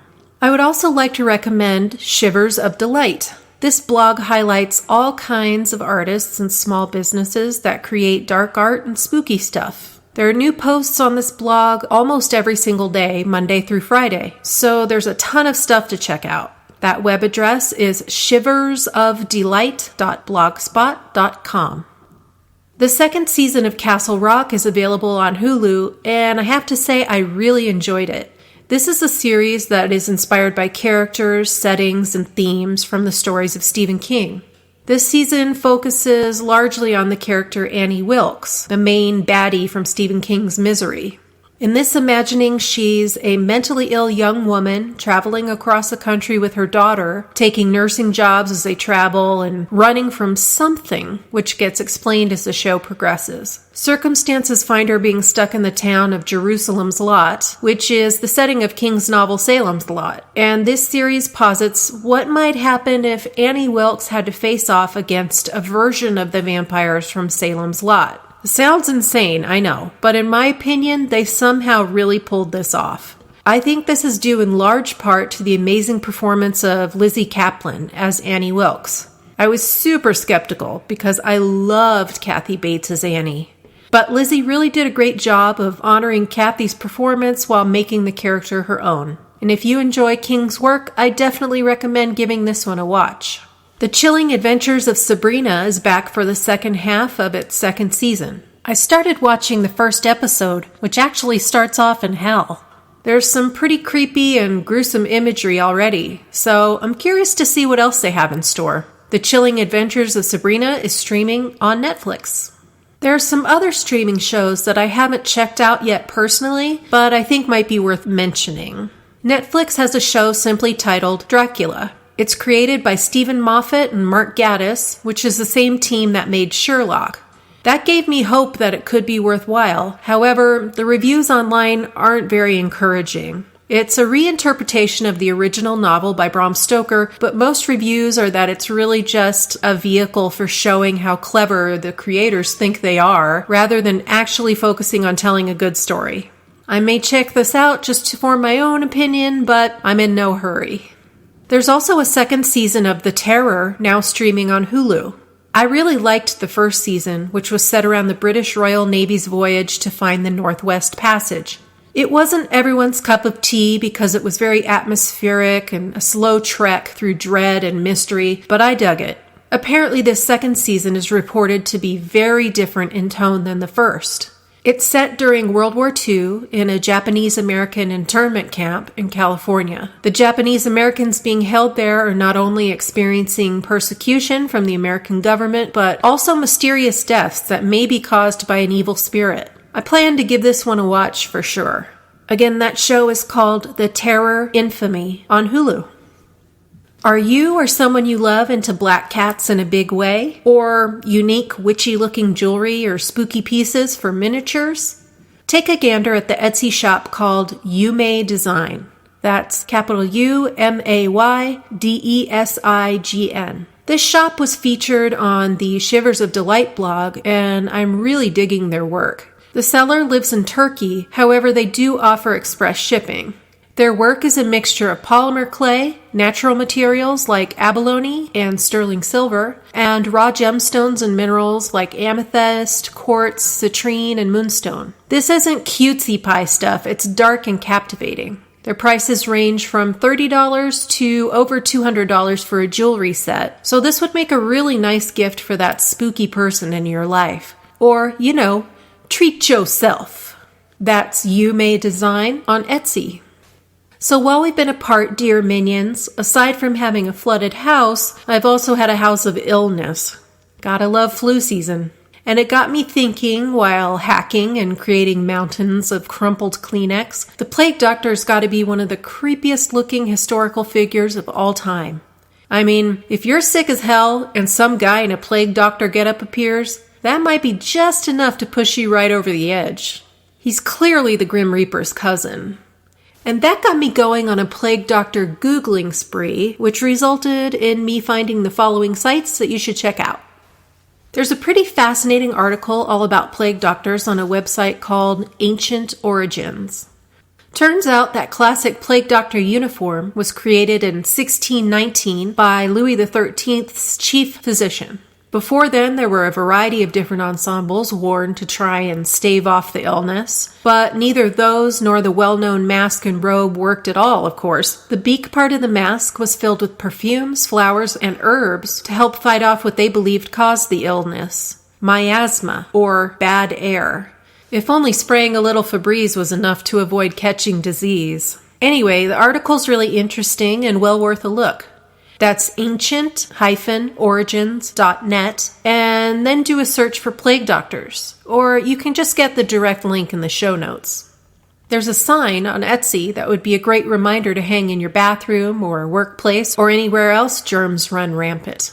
It features the words, "Wash your hands," flanked by 2 plague doctors. You can purchase a poster for $18 or buy the instant download and print your own sign for only $1.50. Just search for Plague Wash Your Hands sign on Etsy and it'll pop right up, or you can follow the link in the show notes. If you need a new scented candle to stave off the miasma in your dungeon, take a look at an Etsy shop called The Resurrectionist. The U in Resurrectionist is a V, so that's spelled RESVRRECTIONIST. Shop owner Lisa creates really lovely witchcrafted candles, which are suitably spooky for the likes of us haunters. And she has one called Plague Doctor that I think I need. It's scented with sandalwood, rose, spiced woods, sage, clove, and incense, which sounds like a perfect witchcrafty Halloween scent combination to me. Again, finding the link in the show notes might be the easiest route to find this one.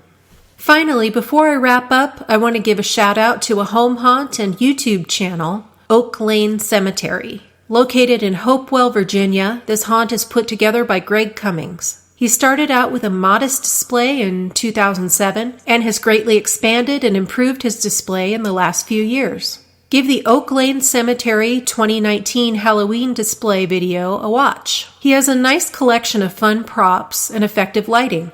My favorite pieces are the grave-digging skeleton, and the skeleton that's pulling another skelly out of a busted coffin, and the cauldron creep that's stirring a nice, steaming, glowing stew of bones. The channel has several nice tutorial videos, including a really good one about how to make vines or roots out of pool noodles and plastic wrap. That's Oak Lane Cemetery on YouTube and Facebook. And with that, my creepy cuties, it's time to get back to rebuilding my little washed-out home. I look forward to next time when I'll have a whole new batch of virtual treats waiting, right here in the darkest web. You're right. Interviews with haunting gurus.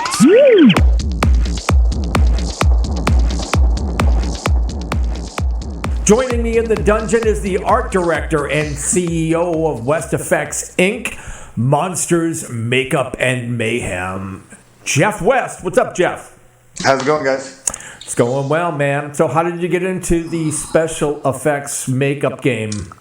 Back when I was in high school, being an artist, I was always into, art and painting and drawing and all that good stuff. I found a Fangoria magazine that had Army of Darkness on the cover. And that just, when I opened that magazine, man, it sparked something. And I told myself that is what I want to do, and that's my ticket out of this small town in Kansas that I grew up in. Yeah, you're from Wichita? Yeah. Just outside of Wichita. I grew up in Hayesville, Kansas. Went to school there. Who were some makeup artists that you aspired to be? Man, all the big ones. Rick Baker, is a big one. He's a big influence on all of us. Dick Smith, the Godfather. So you're kind of engulfed in Dick Smith everywhere. But then when I started working with Cinema Secrets and Wuchi, Maurice Stein, the founder of Cinema Secrets, he was a big influence on me. Just keeping my station clean, and my manners. And then working for the company, setting up my table and having all the product placement, all the logos facing out, so all the customers that would sit in my chair would see the logos. Those are some big names that kind of got me going. How long have you been with Wuchi? What's that? Have you been with Wuchi for decades? 19 years.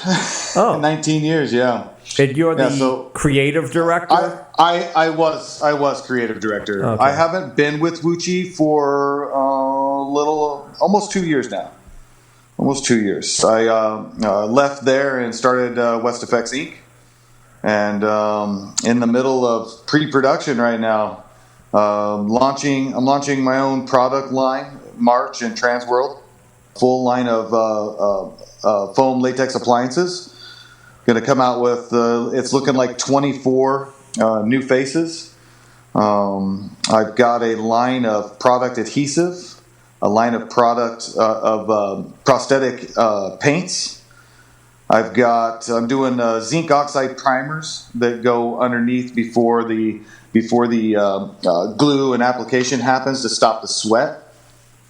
And then I'm doing other things like I got some. I'm doing brush holders, customized handmade brush holders, and CC cup holders. Everything for your station. Everything for foam latex. It's my life. Foam latex. Love it. And I'm trying to cater to the haunt world.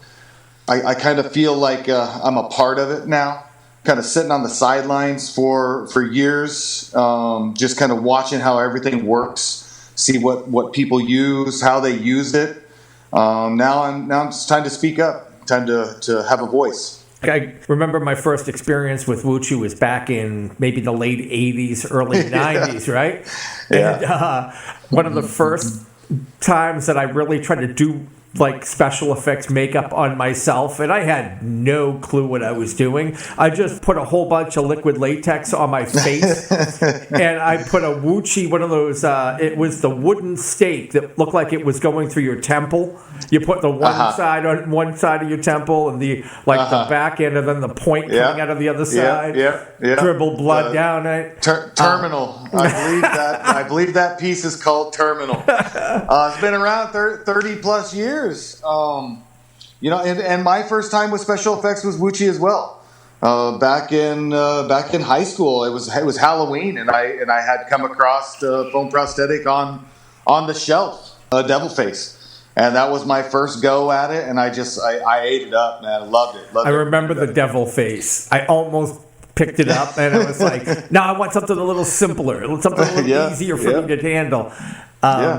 Now, you moved out to Los Angeles. Did you already enroll in a school out there? Or I did. I went to makeup designery in 2000 to 2000. Took a 3-month journey course. I learned beauty and character. Everything special effects I've self-taught, and I pick up magazines. I get on the internet. I get my hands dirty. I seem to be able to look at things and be able to just kind of dismantle them and figure out how they're done. Of course, I've had my share of challenges over the 20 years, but it's all coming down to West Effects Inc. now. I got it down. I got my production system is ready to roll. I'm saving money on materials, so everything's very efficient, and sharing my knowledge. Everything that I've learned in the last 20 years, I've learned to share it now. Just be an open book and help teach others. Explain the difference between your school and traditional makeup schools. What's the difference? It's more of a casual workspace. We like to. It's art. It should be fun. We should enjoy what we're doing. So it's not real corporate, if that makes sense. It's very casual setting. It's intimate. I got 2,400 square feet, but it's intimate. Everything's broken down. And something else that I do in my effects classes when we're talking sculpting and molding and running foam, I teach the students to make molds out of epoxies instead of stone. Most of the other schools that I know of are not. They'll do a demonstration with epoxies, but they don't get into hands-on with epoxies. And we do a little bit of stone. That way the student understands what stone is and how to use it. But epoxies are what you're going to use out in the field. These are materials that are going to last 20, 30 years sitting on the shelf, using them over and over again every day. So I like to make sure that the student knows what they're doing. A lot of the schools will do a demonstration, whatever it is, if it's a full day or whatever on epoxy mold making. But there's a lot that goes into it. The safety, there's a lot of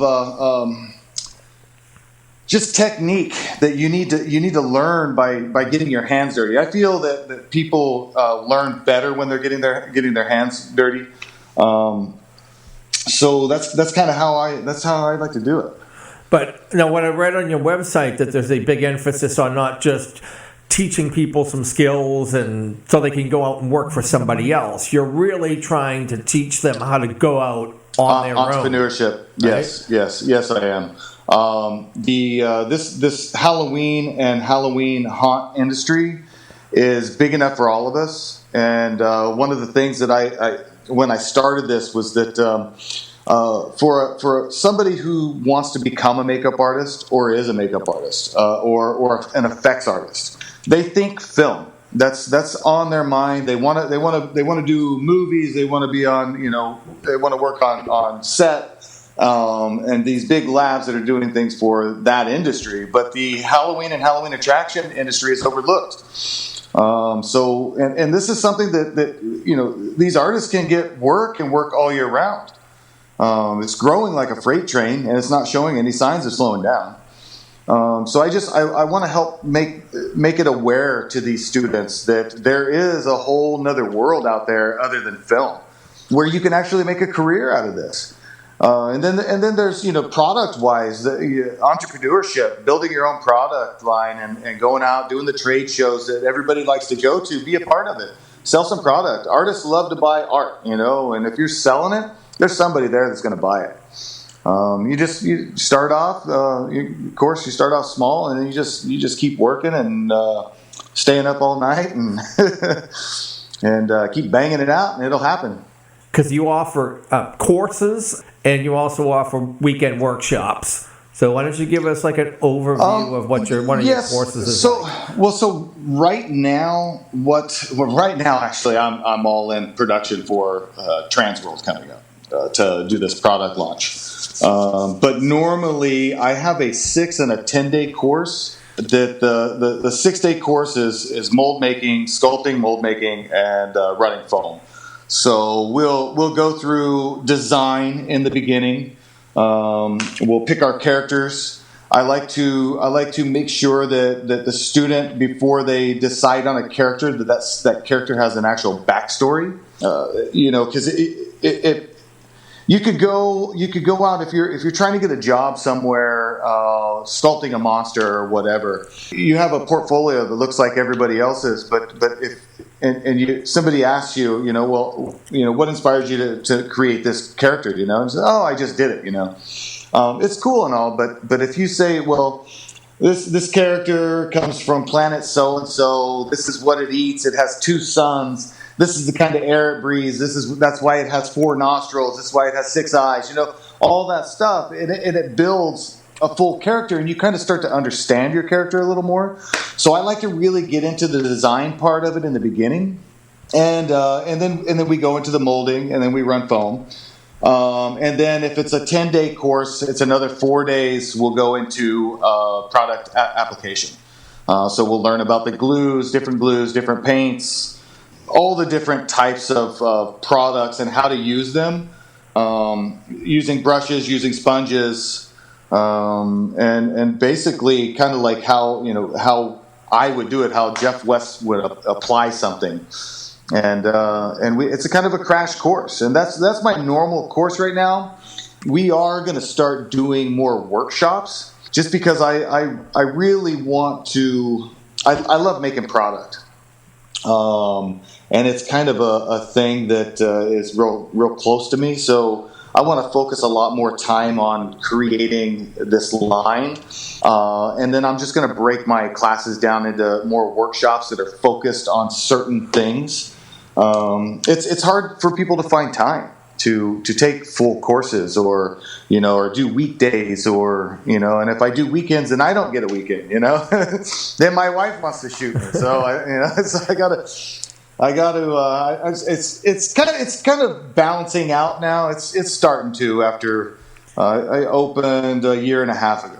Mostly what you're doing right now is you're selling product at the trade shows and conventions, running your workshops. Are you going to be offering like some of the other mask companies, or where they have like a whole list of their products that you can kind of click and buy, or is it mostly people contracting you to build them things like creatures and things specifically?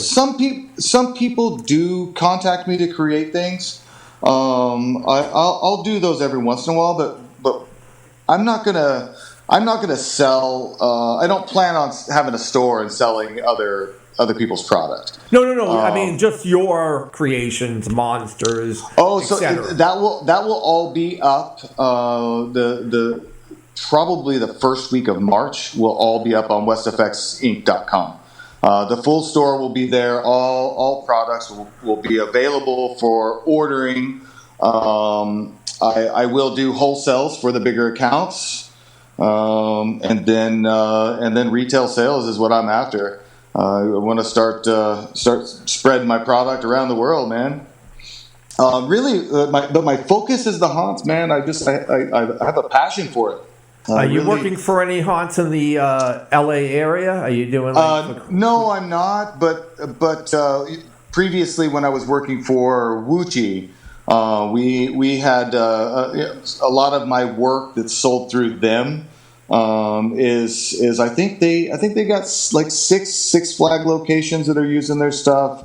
Universal City purchased I think somewhere around 350 pieces this last Halloween to use in their space.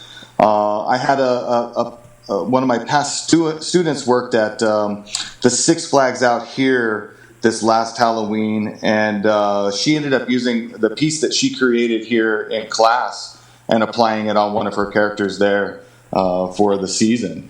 And then, there's my products all over the place. Well, not my product, but my designs. They're everywhere. 19 years of creating this stuff. I think there's somewhere around 30 foam appliances that I created for Wuchi while I was there. And then various other small slip latex pieces and paint colors and things like that I did for them. Now, and that stuff's being sold everywhere. Were you just at HauntCon like last week? Were you? I was. I'm still getting over the trade show flu that was going around, man. I got it the last day while I was there.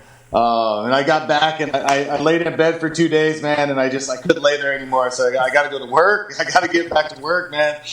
Because in this world, in the Halloween and haunt industry, Halloween is always tomorrow, man. It's always tomorrow. The season is always starts tomorrow. There's never enough time. But I love it. It keeps you on your toes, man. You had a couple of products that you mentioned earlier. One is that prosthetic adhesive Stick It. Yes. Why don't you just plug that up? Okay, so it is just a prosthetic adhesive it's designed for foam latex or slip latex appliances.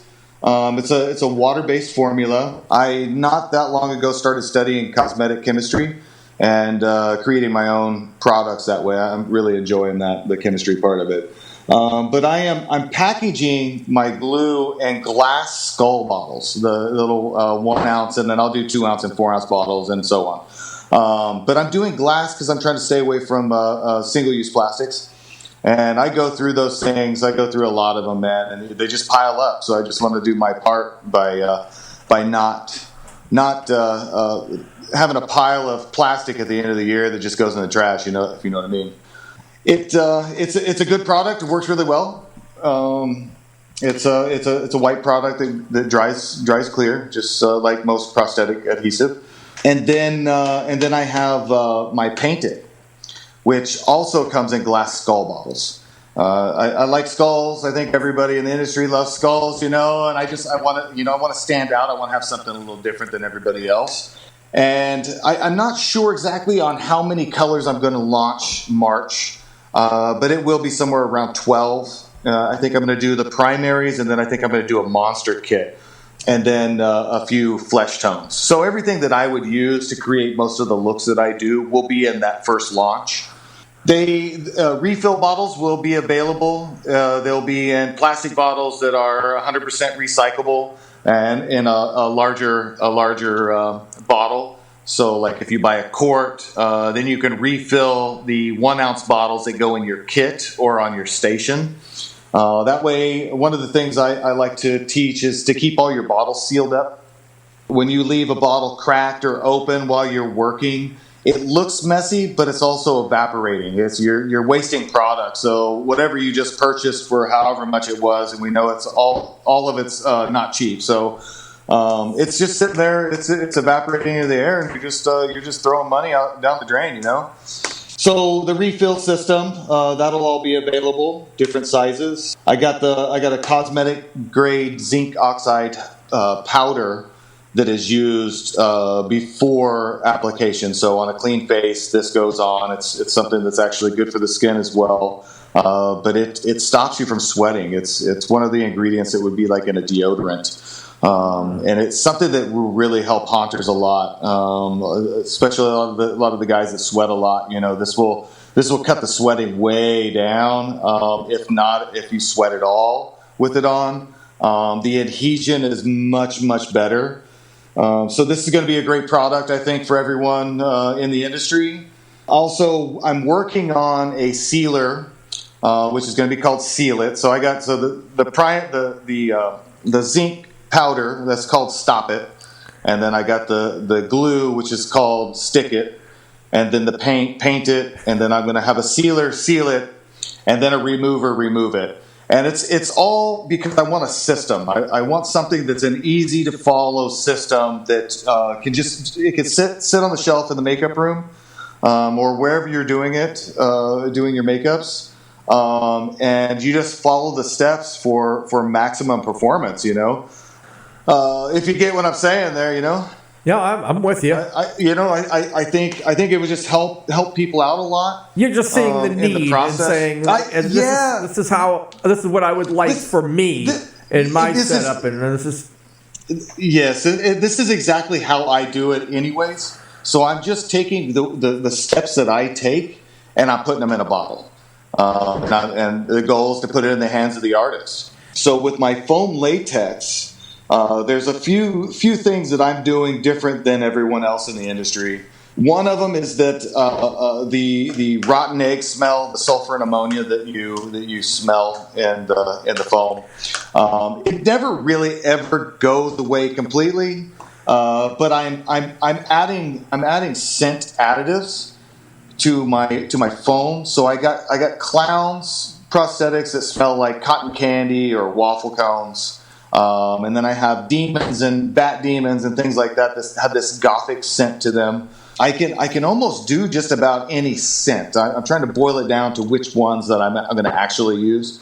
I got one that's just a cake smell that smells really, really good. And people seem to like it, especially when you're putting it on somebody's face and that unpleasant smell. We all know it goes away pretty quickly, but it still smells, man. So I'm doing the additive. I'm also doing a color additive. So I'm going to, in the beginning here, I'm offering 3 different base colors. Instead of that regular raw latex color that foam has, I'm offering an undertone color, kind of a mauve-y red, which the foam eliminates the base color, eliminates using that first paint and the money it costs to use that first color to paint it and the time that it takes to do that first color, that first base coat.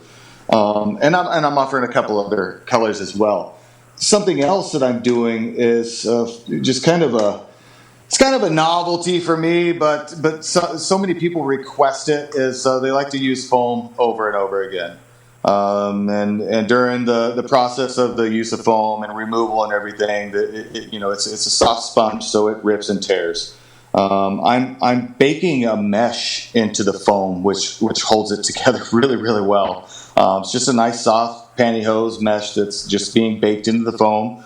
The edges are still thin; they blend nice and easy, and removal is a lot easier. So you don't have pieces that are tearing off, and you're fighting. If you've ever done it, you're fighting like little pieces that you just can't get off, or a film. By adding this in there, you get one side up, and you start peeling it off, and the whole thing comes off in one piece. which I did see somebody commented on. I think it was a Hunters Hangout post this morning or yesterday. Somebody was commenting on something about along those lines about the removal process. Who's going to remove it? How long does it take? And this is something I hadn't mentioned until now. Is the removal process, if it has the mesh on the inside, it really cuts the time down. Because I'm teaching the use of foam to the industry as if you're a haunt and an average haunt season is 22 days. So you have one character, you're going to put them in foam. You buy 22 pieces of foam for the season. Pre-season, you have your artists come in, whatever artist you want, the talented artists that you want to use. You pay them a good day rate for 1 or 2 days or whatever it takes. Have them complete all the pieces, fully painted, all the detail, everything's all done. That way, when you start the season every night, you could have any inspiring artist or young artist or somebody who just wants to get into it or wants to learn it. Anybody can glue it down and then paint the edges, and that can be done in 5 minutes. So you're cutting the time down, you're cutting the cost down. You're not having to pay that artist every evening or the start of the shift every day to apply. So you're saving money. It's more efficient. It's a lot faster. And you're getting a lot more uses of the foam over the long term, right? Oh, yeah. I don't recommend anybody reuse foam. It's unsanitary, but it's been requested for that so many times that now I'm offering it. I'm just, it's not. I don't plan on it being like this big thing that I'm doing. But the person that wouldn't normally buy the foam from me, now I might be able to grab that sale. It is a lot more durable. I mean, you can stretch on this thing and it doesn't rip. But foam is a sponge. It soaks up all the sweat that comes out of your face. It soaks up the oils. And it also soaks up the removers. So if you're trying to reuse a piece of foam over and over again, night after night, that thing's full of removers. I don't understand how people are really drying that remover out and getting the piece to stick to the face night after night. Maybe if they're open only on the weekends, they got a week to dry it out. That's okay. If you are using your foam over and over again, please dry it out properly. Because foam will mold, and it's not good to be doing that to somebody's face. Got it. Yeah. I mean, I'd go on and on about all this. Another thing I noticed on your site is that you talk about transformative team building. So you offer this as a class, or well, that's another part of the company. You can keep going on. We started so many things, man. My head's spinning. So transformative team building is another part of my company where it's just like any other corporate team building event that you would that a company would do for its members or its staff. Say it's a marketing staff, their little team of 10 people. Instead of going to a wine tasting or a cake baking class, they come to me and they apply foam prosthetics on each other. They paint them fully, glue them down. I have a pile of wigs and costumes and stuff that these people can put on for a little photo session. But it's a close, interactive, face-to-face, one-on-one. You got to get up into that person's face. You got to touch and feel. So you have to let your guard down. You have to open up. You have to trust people. It's working really well for the companies that have been through the process. We had a team from Google come through here that really enjoyed it. I've had veterinary clinics come through here and put their team through it, and you'll be surprised at how people act behind the mask. Actually, you're in the industry, you see it every day. So people change. They actually become themselves. They're not as scared anymore once the mask goes on, and they tend to let it all out a little easier and talk to whoever it is in their team that they wouldn't normally talk to. And what we found is these people they get it all out in this session, and then next thing you know, they're going out and they're hanging out with each other after work hours, where they wouldn't normally have been friends, and now they're going out for drinks or whatever they do. You're making the world a better place. It's just another one of those things, man. Putting makeup on people makes them happy, which makes me happy. That's another one of the reasons why I got into this. Halloween, I love Halloween because it puts smiles on people's faces, man. And we all know that feeling of being behind the mask, going out and just kind of letting it all out. It's kind of like the haunted attraction industry and the psychology of the scare. We live our daily lives scared of everything every day, traffic or bills or whatever, and we're just full of all this tension. You go through a haunt and get scared a few times. You scream, you let it out, and then you laugh. You have a good time. It releases something in us. Releases tension. It does. It does. It really, really does. And I think that's why people enjoy it so much, and why it's growing as quickly as it is. It's the same way with just doing makeup, teaching makeup classes, doing the team building, putting product on people's faces. You see something release, it puts a smile on their face, man. It makes me happy. All right, so you just did HauntCon. What other trade shows and conventions do you have on your list coming up 2020? Well, I was going to do Haunt X, which is coming up February 22nd, 23rd in Pomona, California. I don't know if it's their first year or what, but they were around, and then they went away, and then they kind of came back, and then they kind of took another hiatus, and I think they're trying to bring it back again. So, yeah. So I think what I'm not going to exhibit there this year. I have too much going on. And now until March for Transworld, because we all know that's the big show.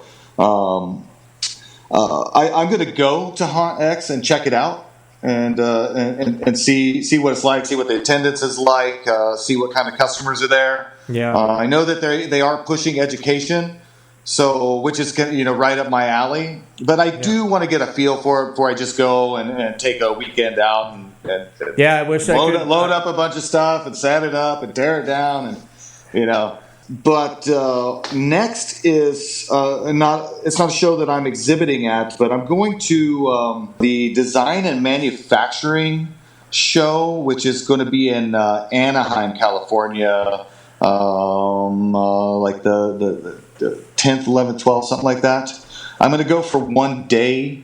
I just want to see what I can learn there. It's a big show for kind of packaging and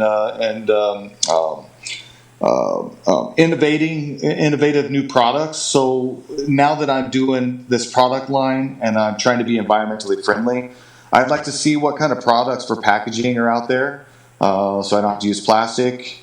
Another thing that I'm going to go and get some knowledge on are the 3D printers.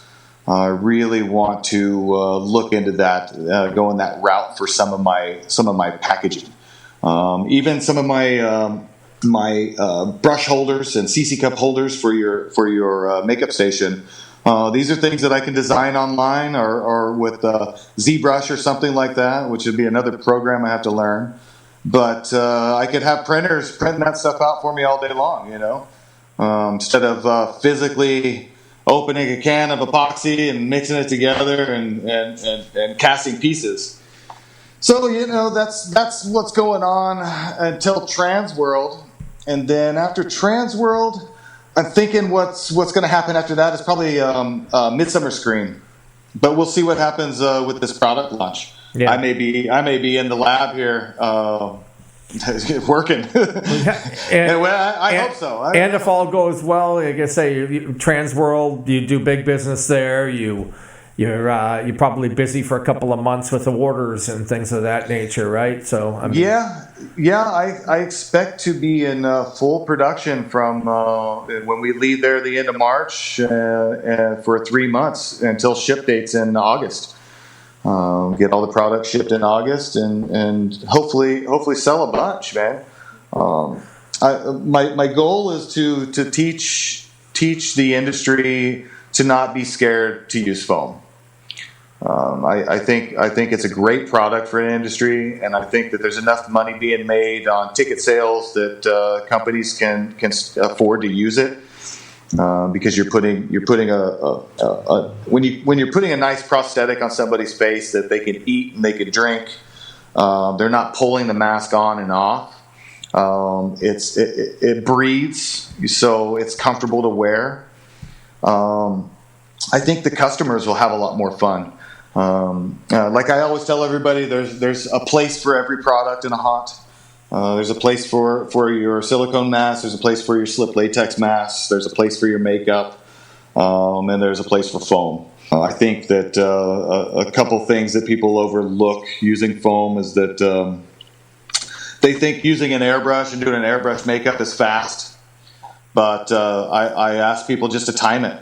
See how long your artist is actually taking, and what is the look that you're actually getting out of it when you can have a fully complete character already done and glued on in 5 minutes. Other things like, people want to save money by using liquid latex and tissue or something and creating a look on somebody's face right there. Yeah, of course it's cheap in materials, but then when you put it on, you got to paint it. So, I say time it how long it takes to create the look.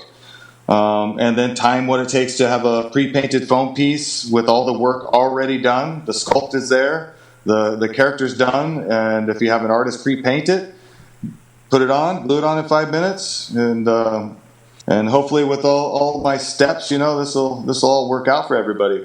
But what our average ticket price is about $25, and that's what a wholesale piece of foam costs. So if you take one ticket sale per day out of what you're seeing, there's your foam piece right there. You must have your booth number. Do you have it handy for? So I will be with Wuchi.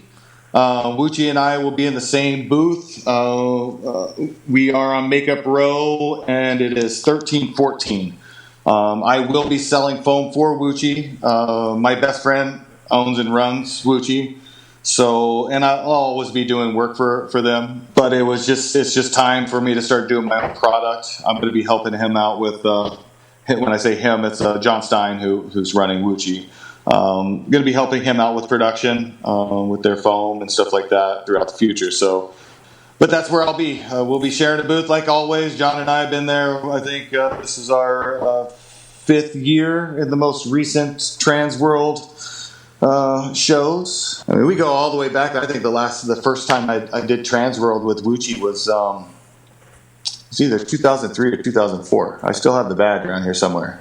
That was back when this. So now you have HauntCon is with Halloween and Party Expo. Back then it was Halloween and Party Expo and Trans World together, and that was a big show, man. That was when Halloween was hot and you could sell just about anything, and most of it was being made right here domestic. There was no Chinese product yet. Outside of the trade shows, the conventions, if people want to check out your work, sign up for classes, workshops, whatnot, where do they go? Go to westeffectsinc.com. Everything will be up on there. You can also follow us on Instagram, and that's at West Effects Inc., and Facebook, which is West Effects Inc. Everything that we do that goes up on the website, it makes its way through social media as well. And new videos going up. So we just got our YouTube going up, or is up, and started putting some videos up on YouTube. So check those out. Which is also West Effects Inc. West Effects Inc. as well, yep. Or Jeff West FX. Not sure. Because there is another West Effects out there, but it's like an auto detailing company. Oh, no, yeah. So don't be confused. You got to put the Inc. in the end of it. Yep. I'm on there. There will also be links to that on the website. So if you just go to westeffectsinc.com, click on the link, that'll take you to the YouTube page. One more thing I'd like to throw in there, which isn't all the logistics of it and everything isn't figured out just yet, where my classes are going to go. So I plan on giving a little taste in Trans World, but I'm going to go live online with my classes. The goal is to do one a week, and it to be like a 2 to 4 hour session, and it'll be in the format of a webinar. What I'm trying to figure out is I want to do multiple cameras. And I want the user to have control of those cameras. So that's kind of what's set this back a little bit. But I'll be able to drop the prices way down. So a 6-day course with me, sculpting, mold making, and running foam. Right now is $800, and that does include all the materials. But the only students I'm able to reach are right here in LA, and I want to be able to reach at least across the U.S. But if I go online, the sky's the limit, and I'll be able to bring that price down. I'm thinking somewhere around like $200 for the 4 sessions in a month, and that's something to look forward to if whoever's listening. If you're into this stuff, I'm an open book. I'm happy to bring the prices down and in some way reach you. You can also go to my website. There is a Q&A on there that goes to my personal email. If you have any questions, just click that. It's in one of the drop downs, I believe, under Mayhem on the website. Click there, write your question, and I'll get it answered for you. Excellent. All right, Jeff. Well, keep making mayhem. And well, I appreciate you having me on, man. No problem. We'll catch you around the net. Take care. All right. You too. Thanks. Are you satisfied now, you fools? Screamouts go out to the 5 Cent Freakshow for letting us peep a few tracks from a couple of their EPs. Screamouts also go out to all the Patreon, Subscribestar, and PayPal subscribers, especially to Anna Anternati, who is coughing up $100 a month. Here is the message that she sent me back in July. I don't even listen, but I know all about poor haunters. Don't want to see you go under, so I made a donation. Well, when the chloroform wears off and she cancels her reoccurring payment, that will be the final nail in the coffin, as we are already $60 a month underwater from where we're supposed to be each month. I'm not shaming regular listeners who don't donate, I'm just spitting truth. For all y'all who've been donating at least $10 a month, you qualify for prizes, so let's get to it, y'all. So Scully, take your hand off your decomposing junk and stick it into the cauldron and pick us some winners. First, we're choosing for the Fear Factory Fright Packs Essential DVD winner, Chris Kane. Next is for the How to Foam Carve Your Haunted House DVD, Wonder Rob. All right, Wonder Rob and Chris Kane, email your shipping address to hauntcast@mail.com. If you are a subscriber at the $25 a month or more tier, and you've been doing so for at least 4 months, and you did not receive a t-shirt or mug, hit me up at the same email address, as sometimes shit just slips through the cracks. As I mentioned earlier, I have a bunch of props for sale in the Facebook Marketplace, and they're all listed in my new Facebook group, Baker's Halloween and Haunt Yard Sale. Message me if you're interested in procuring any of my wares. The Scream Team will be back to kick you in your privates on April 3rd. By the way, try not to puke in any urinals in St. Louis if you are hitting up the Transworld Haunt Show, as that is my MO. Don't be jacking my shit. As for now, the dungeon is closed. Ladies and gentlemen, due to circumstances beyond our control, we are unable to continue the broadcast. But I can't leave them, I can't! Yes, go! You live! I'm going now. Heaven help you.